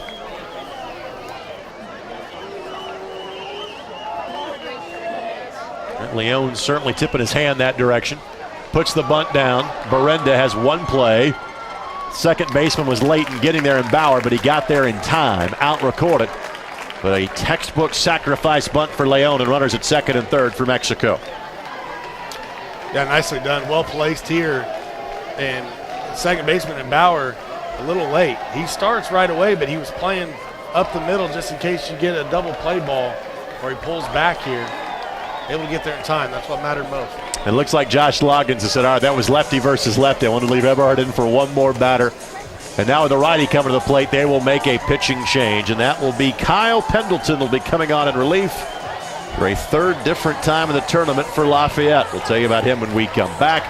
3-2 is our score, the top of the 5th, 2016 Colt World Series at MTC Sports. Since 1969, Haley's Lock, Safe & Key has provided expertise and solutions when dealing with residential or commercial security needs. Whether you're looking for a safe, seeking access solutions, or in need of automotive keys, nobody can serve you better than Haley's. One-on-one service and simply the best solutions we've been providing at Daily for more than 40 years. Haley's Lock, Safe & Keys. Call, visit, or find us online. 2 locations, Crawfordsville and Lafayette. We love to see you here at the Farmers Bank. However, we know there are times you need to bank on your schedule, wherever you may be. With the Farmers Bank mobile banking app, you can check balances, transfer funds, pay bills, and now you can also securely deposit checks with your smartphone by simply taking a picture of the check. Download our mobile banking app today. The Farmers Bank, your local bank, your mobile bank, your bank for life.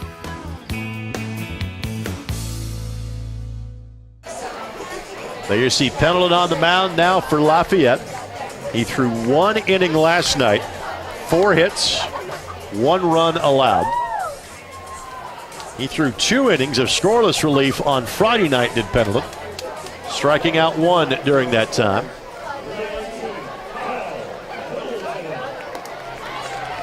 There has been no signs of lucha libre breaking out at any point in time during tonight's game. Yet. Not yet. Give it time. It's coming.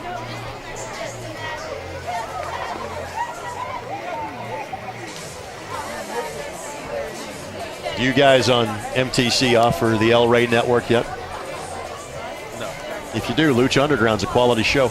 Really? It's a good watch. Nope, that is not a current part of our lineup. You got to work on getting MTC Sports 2 and 3 launched first, and then you're thinking about it perhaps? Yeah, we're working on that right now. All right, very good. Pendleton, a young man that is from McCutcheon High School. He'll be a junior. Got to pitch in the state tournament against the eventual state runners-up in Zionsville. So Piero will be the first batter that he will face tonight.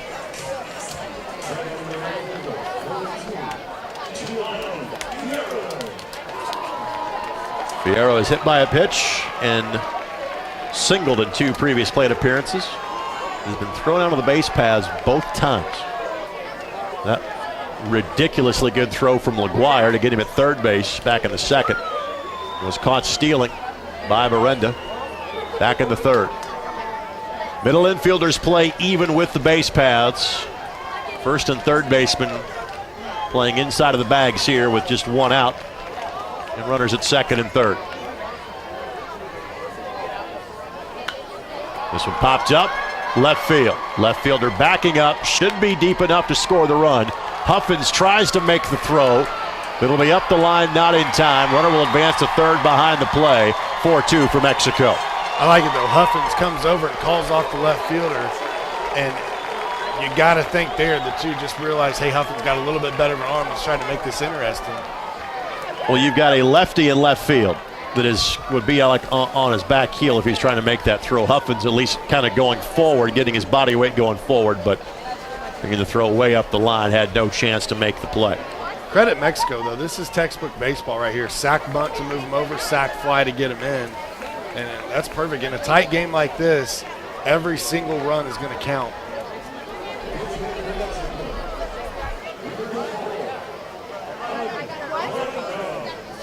So Ivan Melendez now will be pinch hitting. Melendrez for Mexico.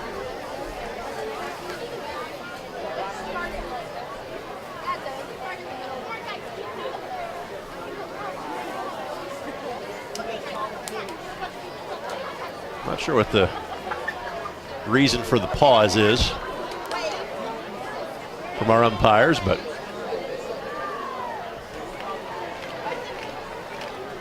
doesn't look like any sort of scoring decision is going to change on the play.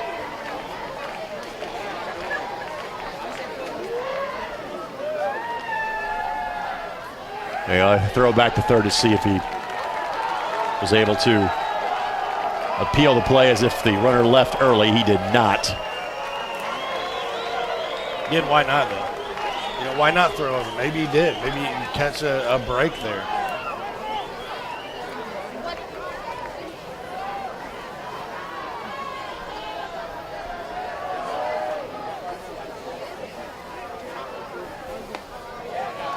That misses low and inside. 1-0 the count.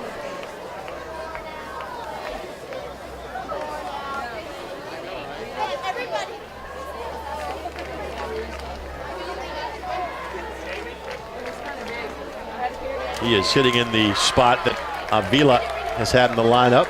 He was 0 for 2 tonight. That was a nice pitch right there. Really handcuffed him on the inside part of the plate.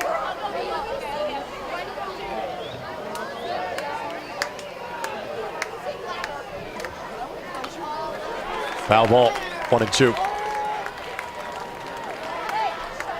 Yvonne says his favorite player, Jose Bautista. Favorite team, the Red Sox. Favorite subject in school is math.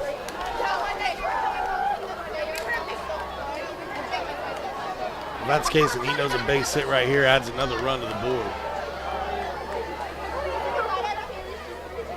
Swing and a miss. They'll have to throw on to first to complete the out. Miranda a little high, but plenty of time for Deering to recover. And the inning is over. But Mexico, for the first time tonight, stretches that lead to 2. 4-2 going to the bottom half of the fifth on MTC Sports.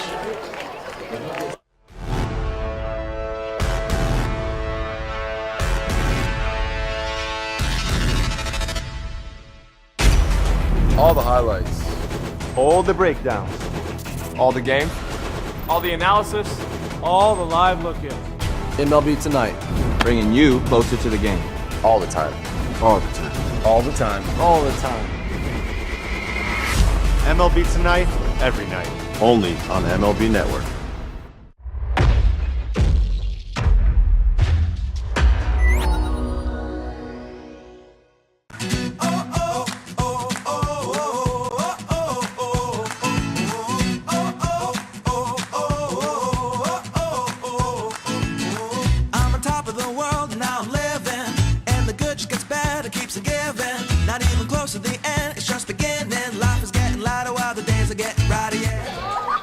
Peñon for his 5th inning of work. He has held Lafayette at bay in the last 2 innings.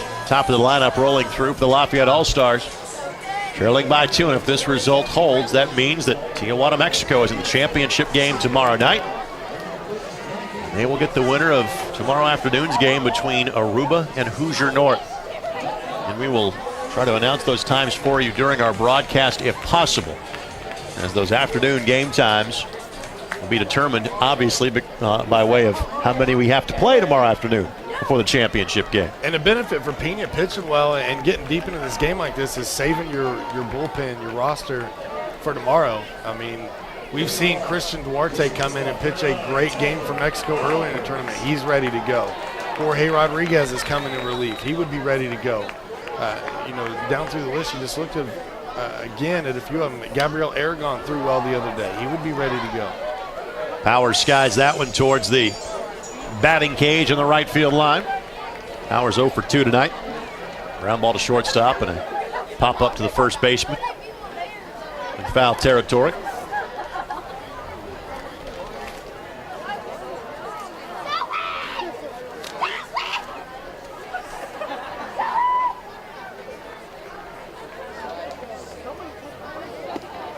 It's in there for a strike, 0-2. Pena has gotten better as this game has gone along. He has, and I mean, he started to hit his spots after he settled down. After the first and second inning, he has been lights out in the third and fourth so far. Oh, did it clip him? No, Powers is trying to sell it. Got no taker, 1-2. You gotta love the effort, though. Knows as the leadoff man, it's his job just to get on. Little gamesmanship here. You look at it again. Close. It's one of those you got to call that by sound. Right. And if you're Powers, I think you got to react sooner. If you're going to sell it, it's got to be quicker. Now, Pena, I mean, he's dealing. Third and fourth inning, shut him down. He's ahead in the count right now here in the fifth.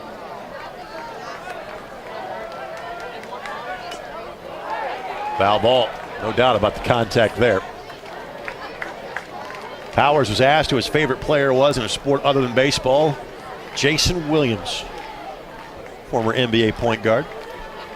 Loved watching him and Mike Bibby in the basketball tournament, TBT. Bibby's added a good 50 pounds since his playing days. Ground ball, third baseman. Even with Powers' speed, should have an easy time.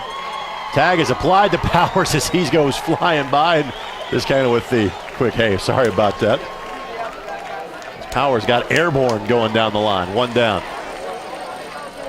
Well, I don't know that the tag so much did this as Powers trying to avoid the tag more than anything right here. But when he jump up, you kind of catch him in the nether regions there a little bit, so maybe that's the sign for didn't mean to get you there. Here comes Huffins, who has reached the base paths both times and scored back in the first. Ball in there, a beauty, 0-1 the count.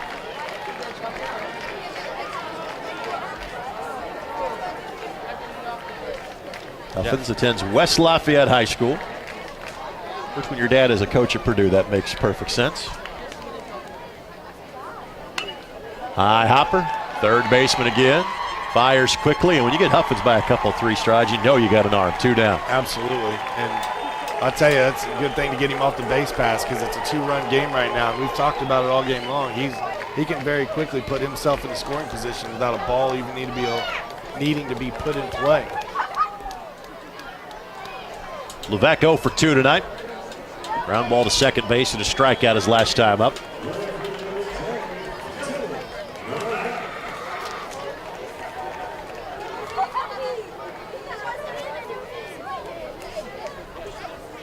Swing and a miss. Levesque originally from Canada.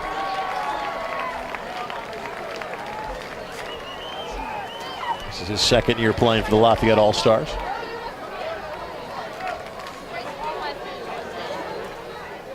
Very good baseball player. He struggled at the plate today. Sometimes it's just you get good starting pitching against you. You can be confusing or make you look unbalanced, and that's been Dylan today. Just doesn't look like he's in a good groove at the plate.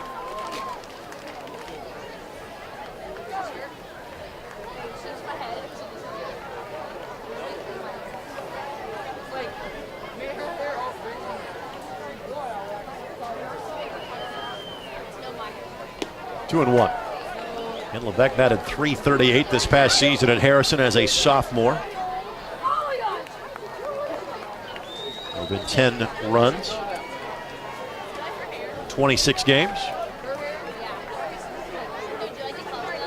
Be one of the guys they look to next year, really be a leader on that squad. Ground ball, pitcher's got it. But a pretty impressive fifth inning by Pena. He induces 3 ground ball outs. To the 6th we go. Tijuana, Mexico leading at 4-2 on MTC Sports. Would like to think of myself as being a specialist in farm insurance because that's what I use as a farmer, is insurance. Crop insurance. I know the importance of carrying high limits of liability. Price is important. It's got to be affordable. It's got to be a main part of my operation and operating costs because I can't afford to have a loss without coverage. Pony baseball began in the summer of 1951 with the organization of the original Pony League in Washington, Pennsylvania. The league was originally designed to help transition 13 and 14-year-old players from the Little League Diamond to the regulation-sized Diamond. Today, more than 500,000 players participate in the Pony organization annually in the United States and in more than 25 countries around the world.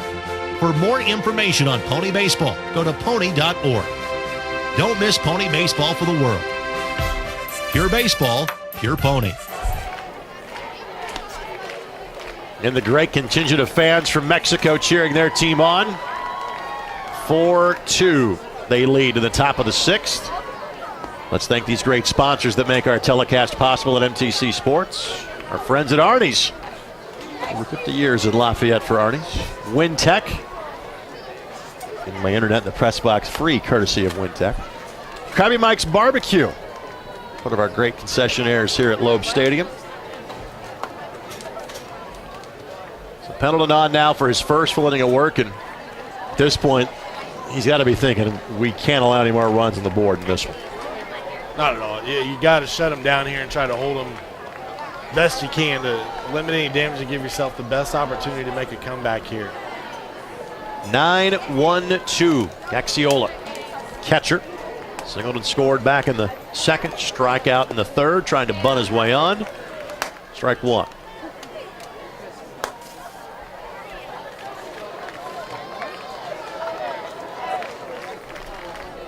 Says the Red Sox his favorite team. David Ortiz his favorite player. Asked his favorite subject in school, he says algebra.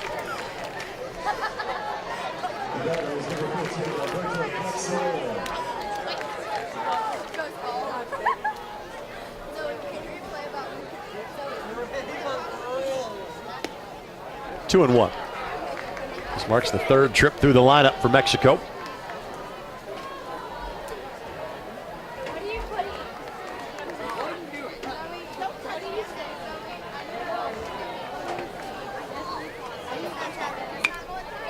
Shortstop Powers circles it, fires and gets him.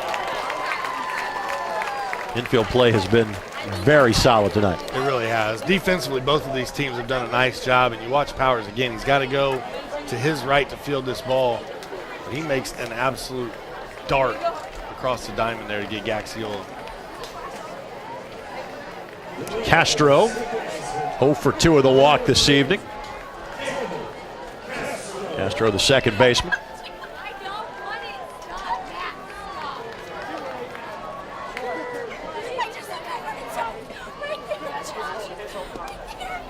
Just missed. 1-0 the count.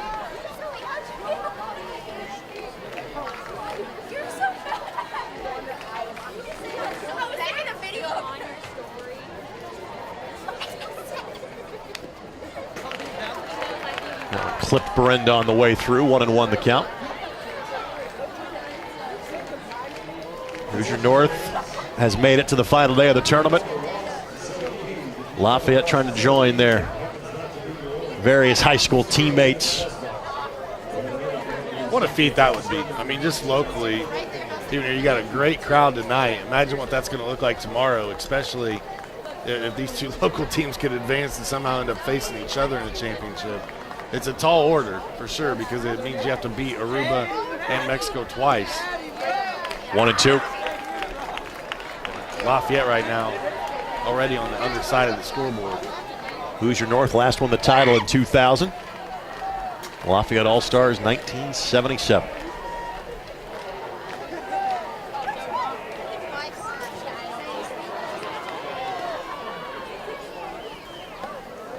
Little high, 2 and 2.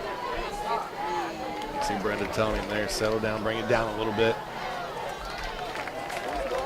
Pendleton so far has retired the first 3 batters he has faced.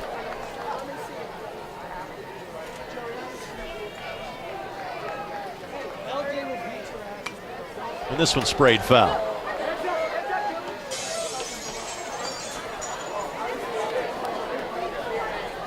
Pendleton's got a real nice compact release. I mean, you see that a lot of times you see a quarterback go straight from chest position to ear, and if you watch Pendleton here, I mean, he doesn't, there's not much of a windup through there. Line drive base hit for Castro. Makes the turn at first. Huffmans is over there to stop him. But it's a single for Castro, his first base hit of the night. Castro's been swinging it well throughout the tournament. Just his first hit here today, but Mexico's in business. I mean, these guys, again, they find ways to manufacture runs with only 1 out in the inning. So if they can find a way to get Castro over to second and knock him in. There's a good 5 or 6 players in the bullpen for Lafayette, but nobody throwing right now. Diaz had a nice day at the plate, Greg. 2 for 3, double and a single. Trammell to shortstop last time up.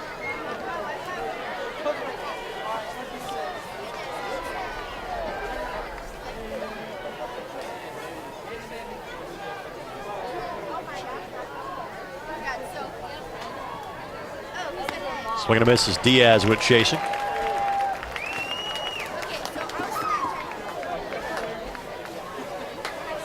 When asked about his favorite sports, Diaz said baseball and volleyball. When you live in the greater San Diego area, volleyball is much more of an option.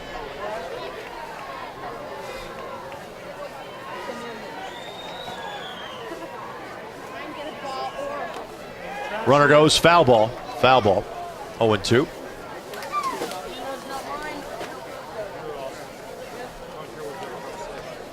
Of course, there is some tremendous high school volleyball played in this state. Primarily in the Muncie and Indianapolis areas. Right.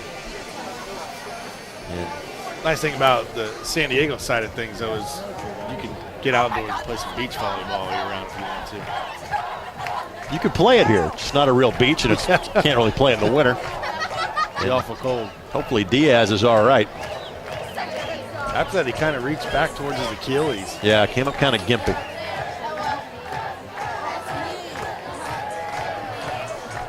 I think he just rolled over his ankle, I believe.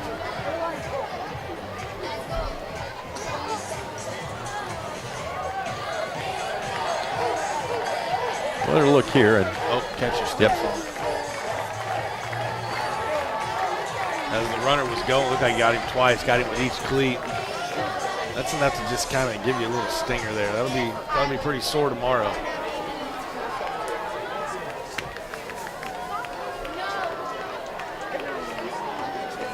Oh, 2.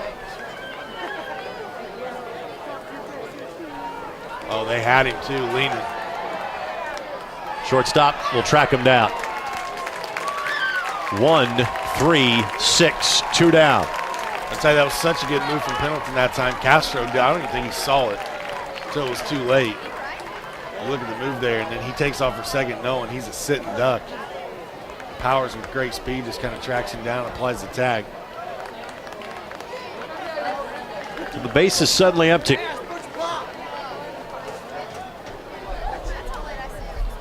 In the 3 appearances that we have seen Pendleton, this might be his best work so far. He's doing a really nice job. You know, you talk about it all the time. It's you want to stay out in front of hitters, and he's been able to do that here today.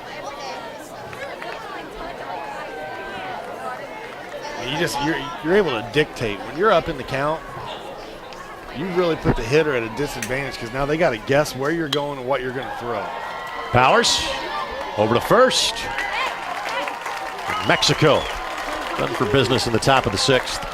Lafayette has 6 outs to get 2 runs. They trail 4-2. Elimination game for the Lafayette All-Stars. Back with more in a moment at MTC Sports.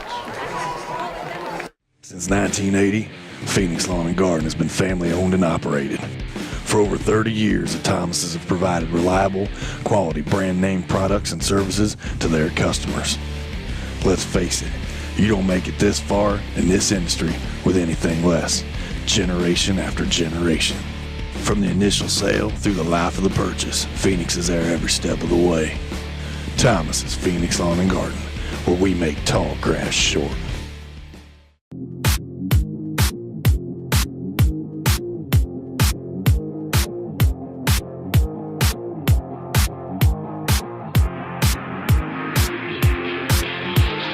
We chose Haley's for our video surveillance needs because we've had great luck with them on the lock, safe, and key side. And when we found out that they also do video surveillance, we right away knew that we could trust Rick and his team over there. I would definitely recommend Haley's Lock, Safe, and Key to any business owner. They take great care of you, they have good, fair prices, and service after the sale is tremendous. For security solutions and unbeatable support after the sale, visit Haley's in Lafayette and Crawfordsville. Young fans having a good time here tonight. Kids, that's so 2015. Don't dab anymore. Let it go. Greg Rakestraw, Sean Walker with you here on MTC Sports. We've got 2 really entertaining games. I mean, as far as baseball is concerned, you get towards the end of the tournament, you expect to see the good teams, and we've gotten that. And you can tell the coaching's there, the defense is solid. To me, when baseball's pure like it is here tonight, and players are just making the right play, it's so fun to watch. There is a lefty throwing in the pen for Lafayette. Right now the focus is on getting some runners on the base paths. And Bobby Deering, who's 1 for 2 tonight, will lead things off for Lafayette. Deering in 27 games for the Harrison Raiders this year, batted .273. Yeah, they just haven't been able to foil Pena. After those first 2 innings, he has really just shut them down afterwards. 3 straight innings with no runs. Really 3 straight innings without really being able to put anybody on base, either 1 hit. Got a runner to third, back in the third. Couldn't get Huffins in, and since that time, just 1 base runner. Went fishing for a ground ball here. Second baseman, Castro fires to Vizcaíno. And that is now 6 consecutive batters retired by Pena. You know what else you're seeing, Greg, is earlier on in that first inning, balls that were hit were hit a lot harder. We're seeing just little dinks and dunks here. I mean, these are easy plays for the defenders from Mexico to make. There's nothing on them. Here's Keldon Tyson.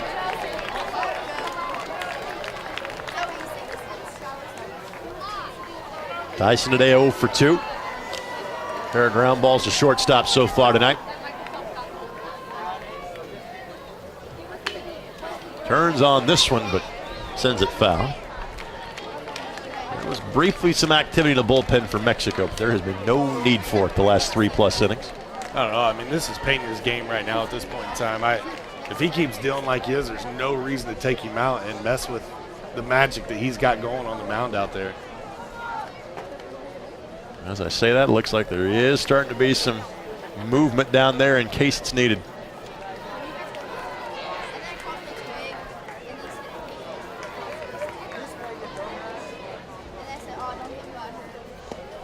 One and one. You know, sometimes that messes with your psyche a little that they send somebody to the pen while you're out there working, but I'm sure it's been relayed to him in between innings that this is your game, young man. You go out there and pitch like you have been and you'll finish it. we send somebody down there, it's just precautionary as a just-in-case measure. 1-2.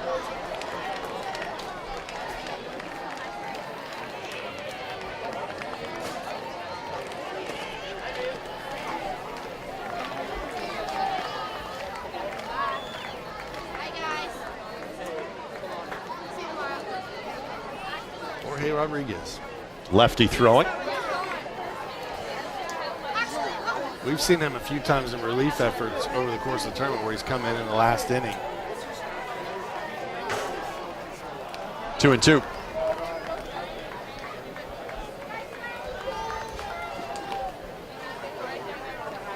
Four hits tonight for Lafayette. A single by Huffins, a single by Deering, a single by Bauer, and a double by Siegel.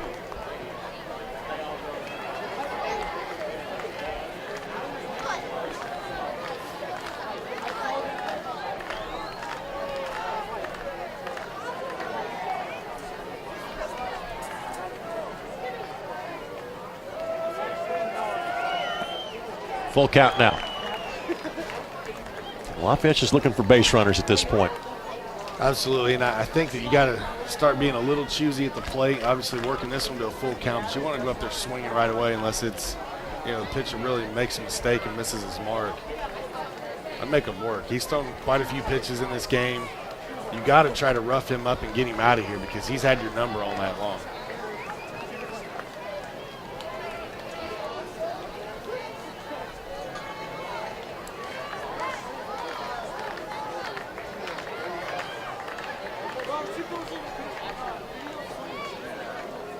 Time is called. And you referenced earlier in the broadcast that coaching move locally. Yeah, Jake Burton headed to Twin Lakes. That's a great hire for them. Ground ball, fair ball. No, they called foul, and I thought that looked fair to me. Wow. My apologies, but it looked like it was a fair ball. It even looked like play, like they had made contact with the ball when it was over the top of the bag.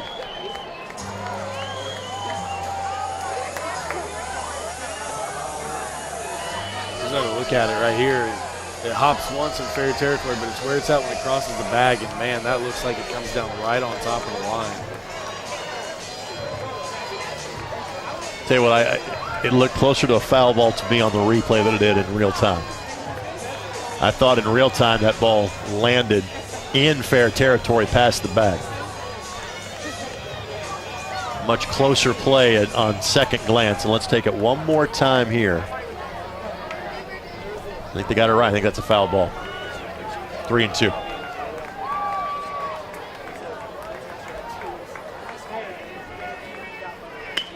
Tyson goes the other way. Second baseman is there. And there's two down. Sometimes it's a game of inches. I mean, that's all there is to it. If that ball's fair, Keldon Tyson standing on second base with one out, and instead it's not. Very next pitch, he grounds out to second base. Sometimes the game's not fair. You just put it that way. The ball's not fair, the game's not fair. But, again, umpire has a better angle on it than we do from where he's standing. But just inches from being a big hit here in the bottom of the sixth. 5 consecutive ground ball outs induced by Pena. Berenda 0 for 2 tonight. And to be honest with you, that ball hit, even though foul, was probably one of the harder hit balls over the last 3 or 4 innings.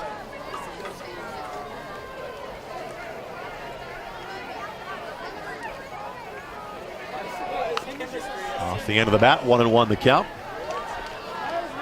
Looking ahead for Mexico, middle of the lineup coming up, 3, 4, and 5. Hernandez, Aragon, and Vizcaino.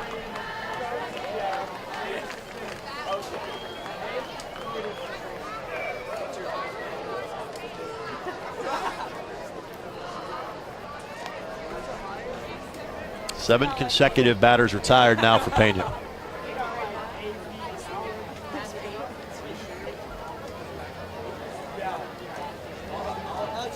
These teams had played 3 games coming into this one. Mexico 3-0, Lafayette 2-1.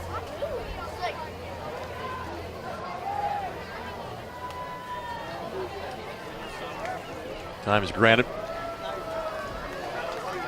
And again, as a heads up for our fans from Mexico, if this result holds, again, once they get to the championship game tomorrow night, it is winner take all.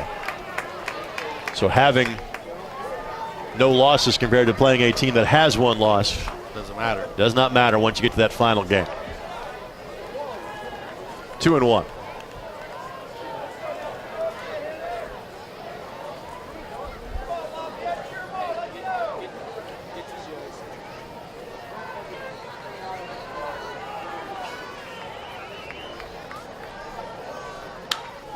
Miranda sends a charge into this one, but center fielder barely has to move. Slides over to make the catch. That's Avila, and the inning comes to an end. In the 7th inning we go. Mexico enjoying a 2-run lead over Lafayette. It's 4-2 on MTC Sports. Construction projects mean deadlines. At McAllister Machinery and the Cat Rental Store, we understand the challenges our customers face. That's why our team of professionals are here to help. From our knowledgeable support staff to our industry-leading service department, McAllister Machinery and the Cat Rental Store are here to make sure you get the right equipment delivered on time. Whether it's cat equipment, JLG lifts, or Solaire air compressors, we carry it all. McAllister Machinery and the Cat Rental Store, helping build Indiana since 1945.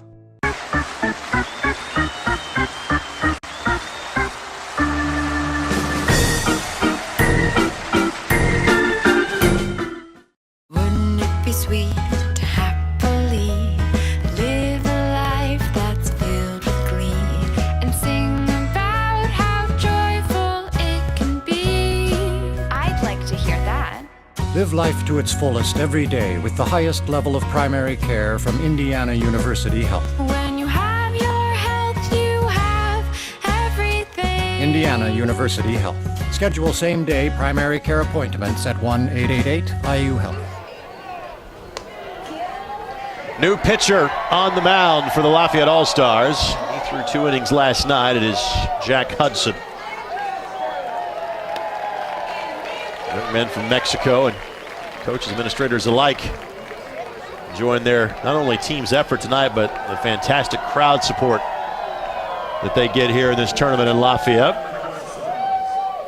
And the coaches getting involved in some of the great defensive plays this evening. Absolutely. Watch this. You know, you teach your guys how to do it, and he goes and gets it done himself, right, Tilly? Puts a little squeeze on it, throws it back in like a boss. That's how you do it right there. Even with the shade, saw it coming the entire way. Then he looks over and then says, you smile a about little it. smile over there. Hey.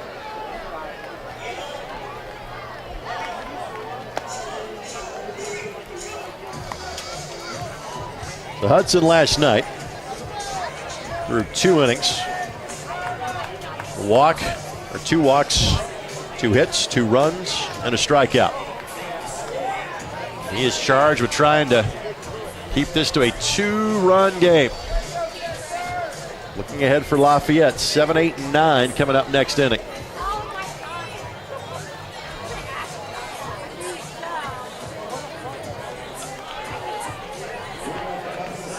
Hernandez 0 for 2 with a walk this evening. Jack Hudson, another one of those kids from Central Catholic. Played some big games over his career already, not only baseball, but football.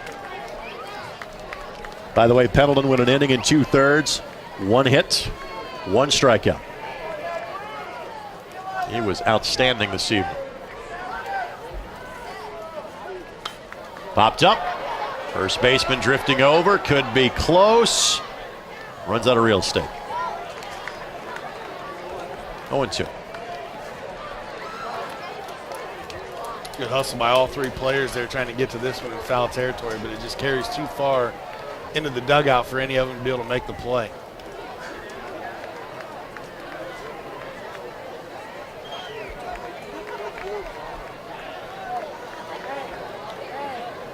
Last time Hernandez was up, hit it hard, but hit it right out the center fielder in Zach Huffins. Last year we got 1 playback game. That seems to be obviously what we've got here so far.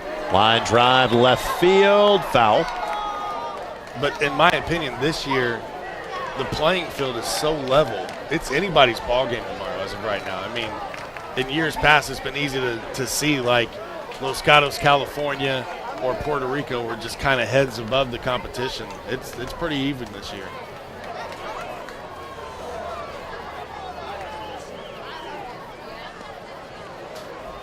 Hernandez trying to sell the fact he might have gotten hit on that one, but no dice. 1 and 2.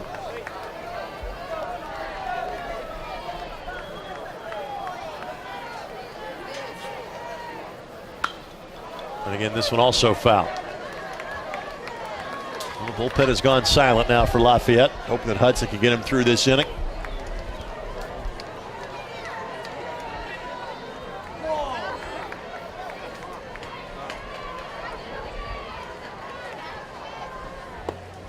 Off the close. 2 and 2.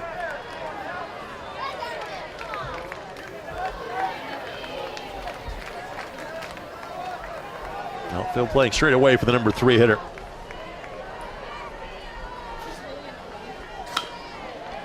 This ground ball also foul. Boy, he's really targeting that third baseline.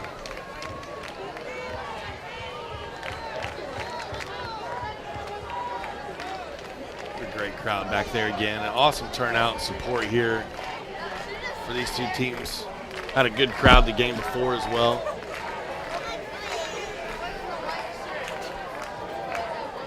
And that one does hit him.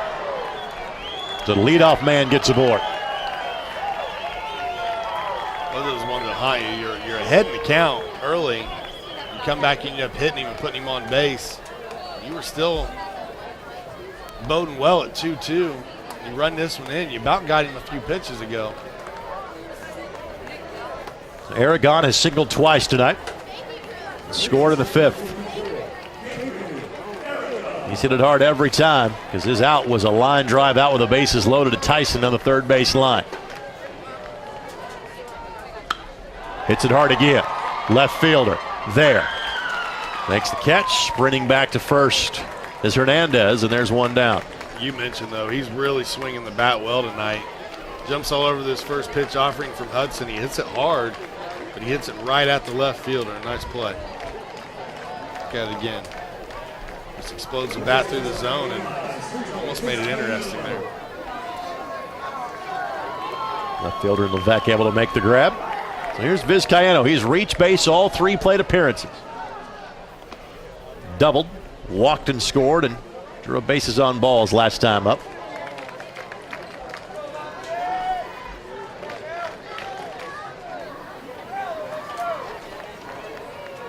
Brandon Crawford for the Giants tonight became the 5th player in Major League history to have 7 hits in a game. That's a good day at the plate. They needed to kind of spread those out over the last 3 or 4 weeks. Right. When they've been struggling. For some guys, that's a month.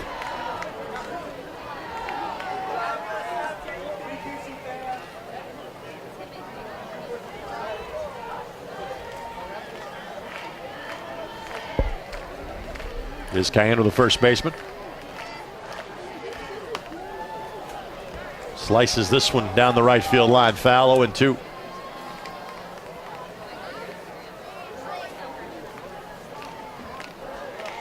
He's going to ask for a different bat here as well.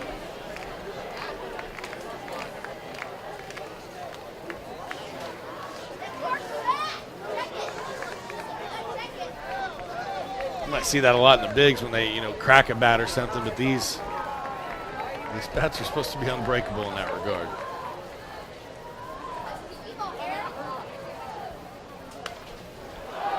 Off the hands, foul into the stands. And back onto the playing field. Making sure everybody's paying attention down there, 0-2. Enough to scare a few of them.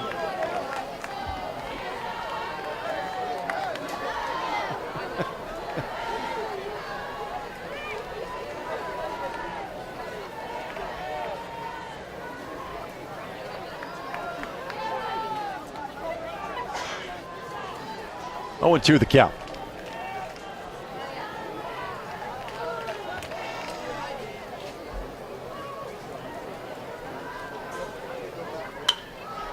Right field, LaGuire, it's gonna be over his head. This one gets to the wall. LaGuire turns, fires this one towards home. Runner will stop. And they've got now the runner picked off at second. If they can throw back there, tag applied, got him. What a play. What a throw by Berenda. What a throw by LaGuire out there in right. This one well struck, gets over his head. And if it's, I'll tell you what, it's the throw earlier in the game that gets the runner stopped at third, because the throw home, not necessarily a perfect throw, but realizing that you have just such a strong arm out there in the outfield. Look where he throws this from. This is from the warning track. Now, granted, it gets some air underneath it, but that's still going to be a one-hopper to the plate. And then look at the relay right here. Bang, got him. Ball slapped to the shortstop. Leon hustling down. Powers gets him. And Hudson does his job as Mexico puts a 0 on the board. 4-2. Tijuana leads. Lafayette's got to score 2 to keep their season going at MTC Sports.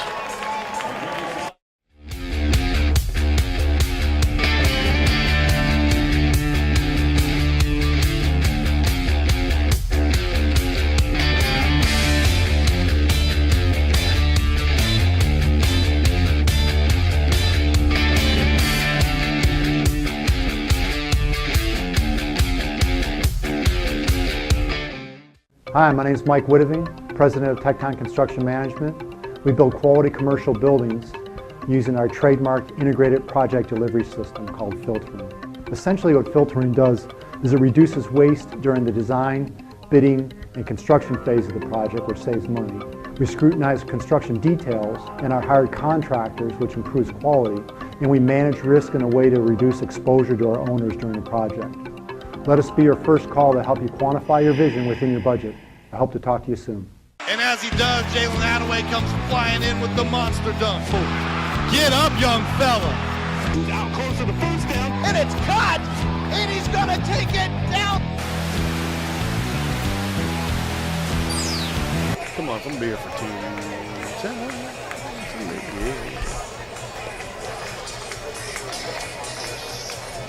4-2 our score. Tijuana, Mexico leading the Lafayette All-Stars. Greg Rakestraw, Sean Walker with you on MTC Sports. Alex Bauer will lead things off. 7, 8, and 9 coming up for Lafayette, but their bottom of the lineup has been just as productive as the top half tonight. In fact, Bauer has reached base in both plate appearances. Hit by a pitch and scored the second, singled on an infield variety in the fourth. And he is both the last base runner and the last hit of this game for Lafayette. Bauer in his high school season for Harrison played in all 30 games, batted .319, and drove in 14 runs.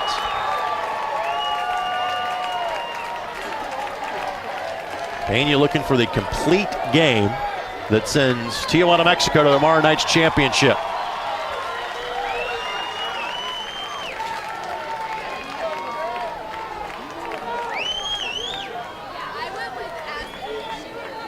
Time is called. This game a little more than 2 hours old at this point.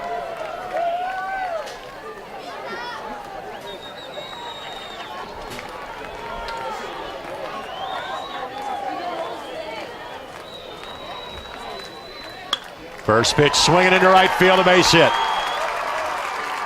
And Bauer's outstanding night continues. First hit in 3 innings for Lafayette. Yeah, Pena has been lights out, and this is a great piece of hitting right here. Going the right side with it, not trying to do too much, just getting a leadoff single, getting yourself aboard. Now the tying run at the plate. LaGuire has struck out twice tonight. But my goodness, has he affected this game with his throws from right field. You're not kidding. And I mean, he's basically saved 2 runs for Lafayette tonight. Absolutely.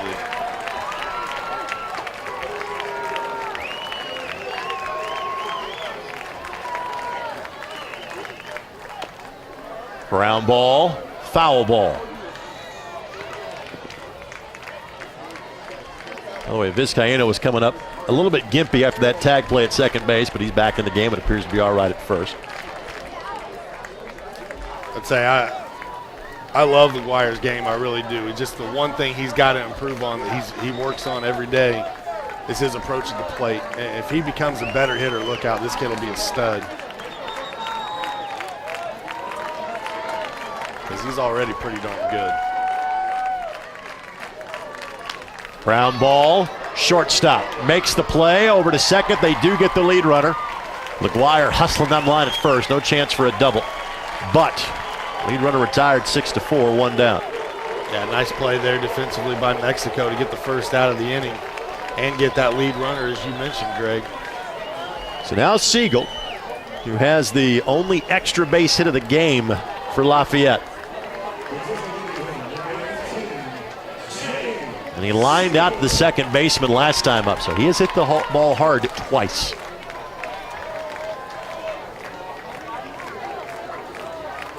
This marks the third trip through the lineup for Lafayette.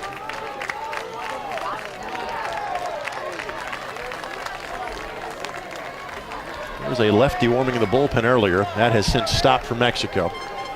This is a very right-handed heavy portion of the lineup for Lafayette. Next lefty to come up isn't until Levesque in the number 3 spot. Siegel, the number 9 hitter. They got a balk here. Was a balk called? Yep. Third base umpire was walking in right there trying to stop that play.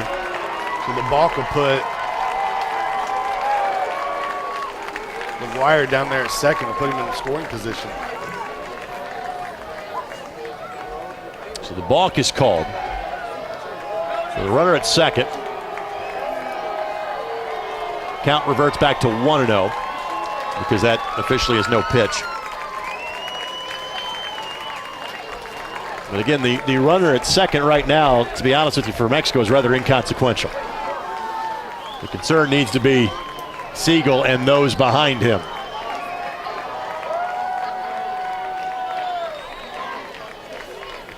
Takes 2 to tie, 3 to beat you, so you're right. That one run doesn't mean anything.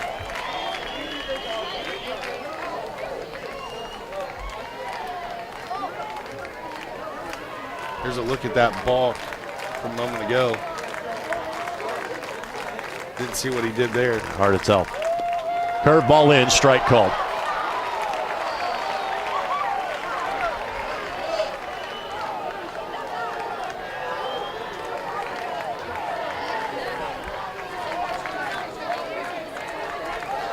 Siegel wearing the helmet of his high school Lafayette Jeff.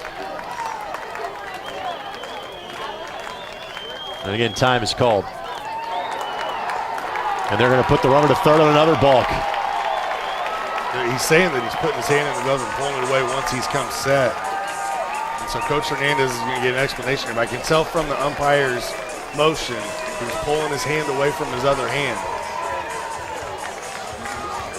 Now the crazy thing about this is we're in the 7th inning and Pena has pitched a gem of a game. And now all of a sudden starting to get these calls, but it's been a while since he's had a base runner that he's had to work from that stretch as well. It's been 3 innings. So Lafayette fans a little excited, fired up.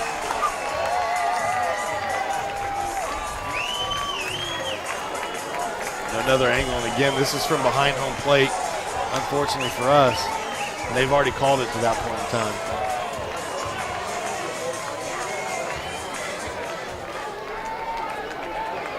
So the count remains 1-1. They can be very well ruling that he's on the mound, he's got his foot on the rubber, and he puts his hand in his glove, and then coming up and taking his hand away. Once you put your hand in there and kind of come set with your foot on the rubber, you're set. 2-1. An infield will play back here. A ground ball would score the run. But Mexico would gladly trade that for the out.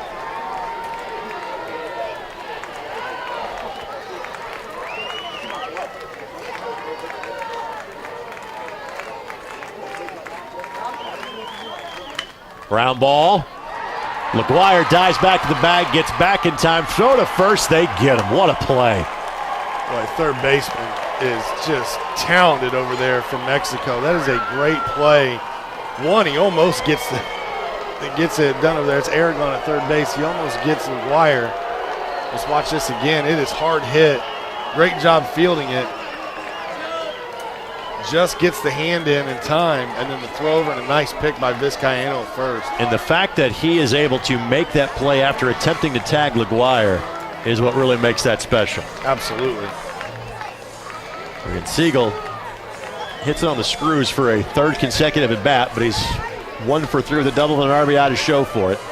And that's what hurts Siegel right there, is because of how hard he hit it. I mean, he moves down the line pretty decent, but it just goes to show you how great of a play. And look at this team from Mexico. They are excited, fired up. They got 2 outs. So Powers trying to keep the season alive for the Lafayette All-Stars. I'll tell you what, though, for reasons like this is the guy I want at the plate. I want Powers. He's been in these situations playing at Central Catholic, a team that seems to never be out of a game. And we've seen it on our coverage of Central Catholic through the years. They always find a way to win in that last at bat. So for me, I would put my money on Powers right here if I wanted anybody else in the lineup up there hitting. Ground ball, that'll get through for a base hit. And there you go. I mean, it's never too big. The situation is never too big for Tyler Powers. So it's 4-3. First run since the second for Lafayette. That is the 6th hit of the night for Lafayette. Powers represents the tying run. Huffins now the winning run. Thing about it is you got to do it here with 2 outs. You got to get at least 1 more run to force extra innings.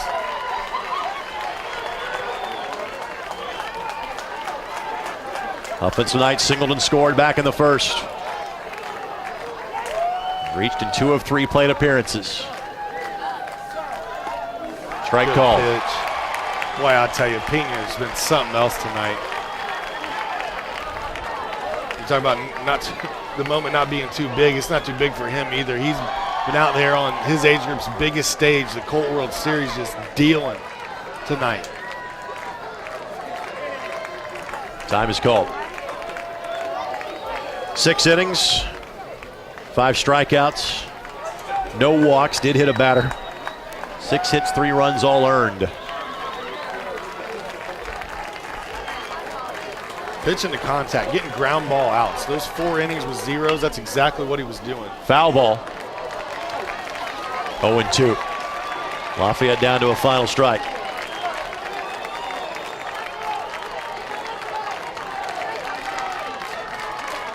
Now the pressure's on.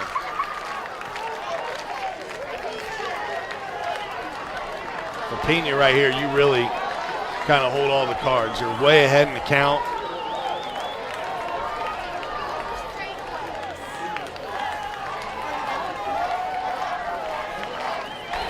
You got to think anywhere close, you probably give the pitcher the benefit of the doubt in this situation. So Huffins is going to not necessarily, used to tell kids choke up and just try to make contact, but that's exactly what they're going to do here, is just try to make some contact. Foul something off till you get a pitch you like. Easier said than done.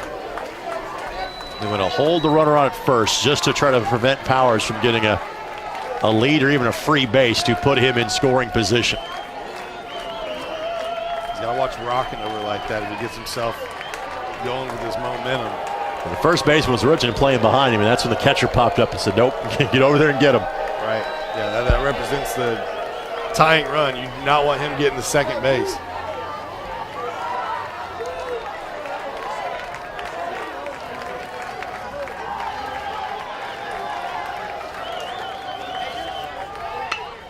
Sent towards right center field.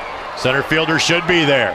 Makes the catch, and Mexico is on to the championship game tomorrow night. Nicely done. Nicely done.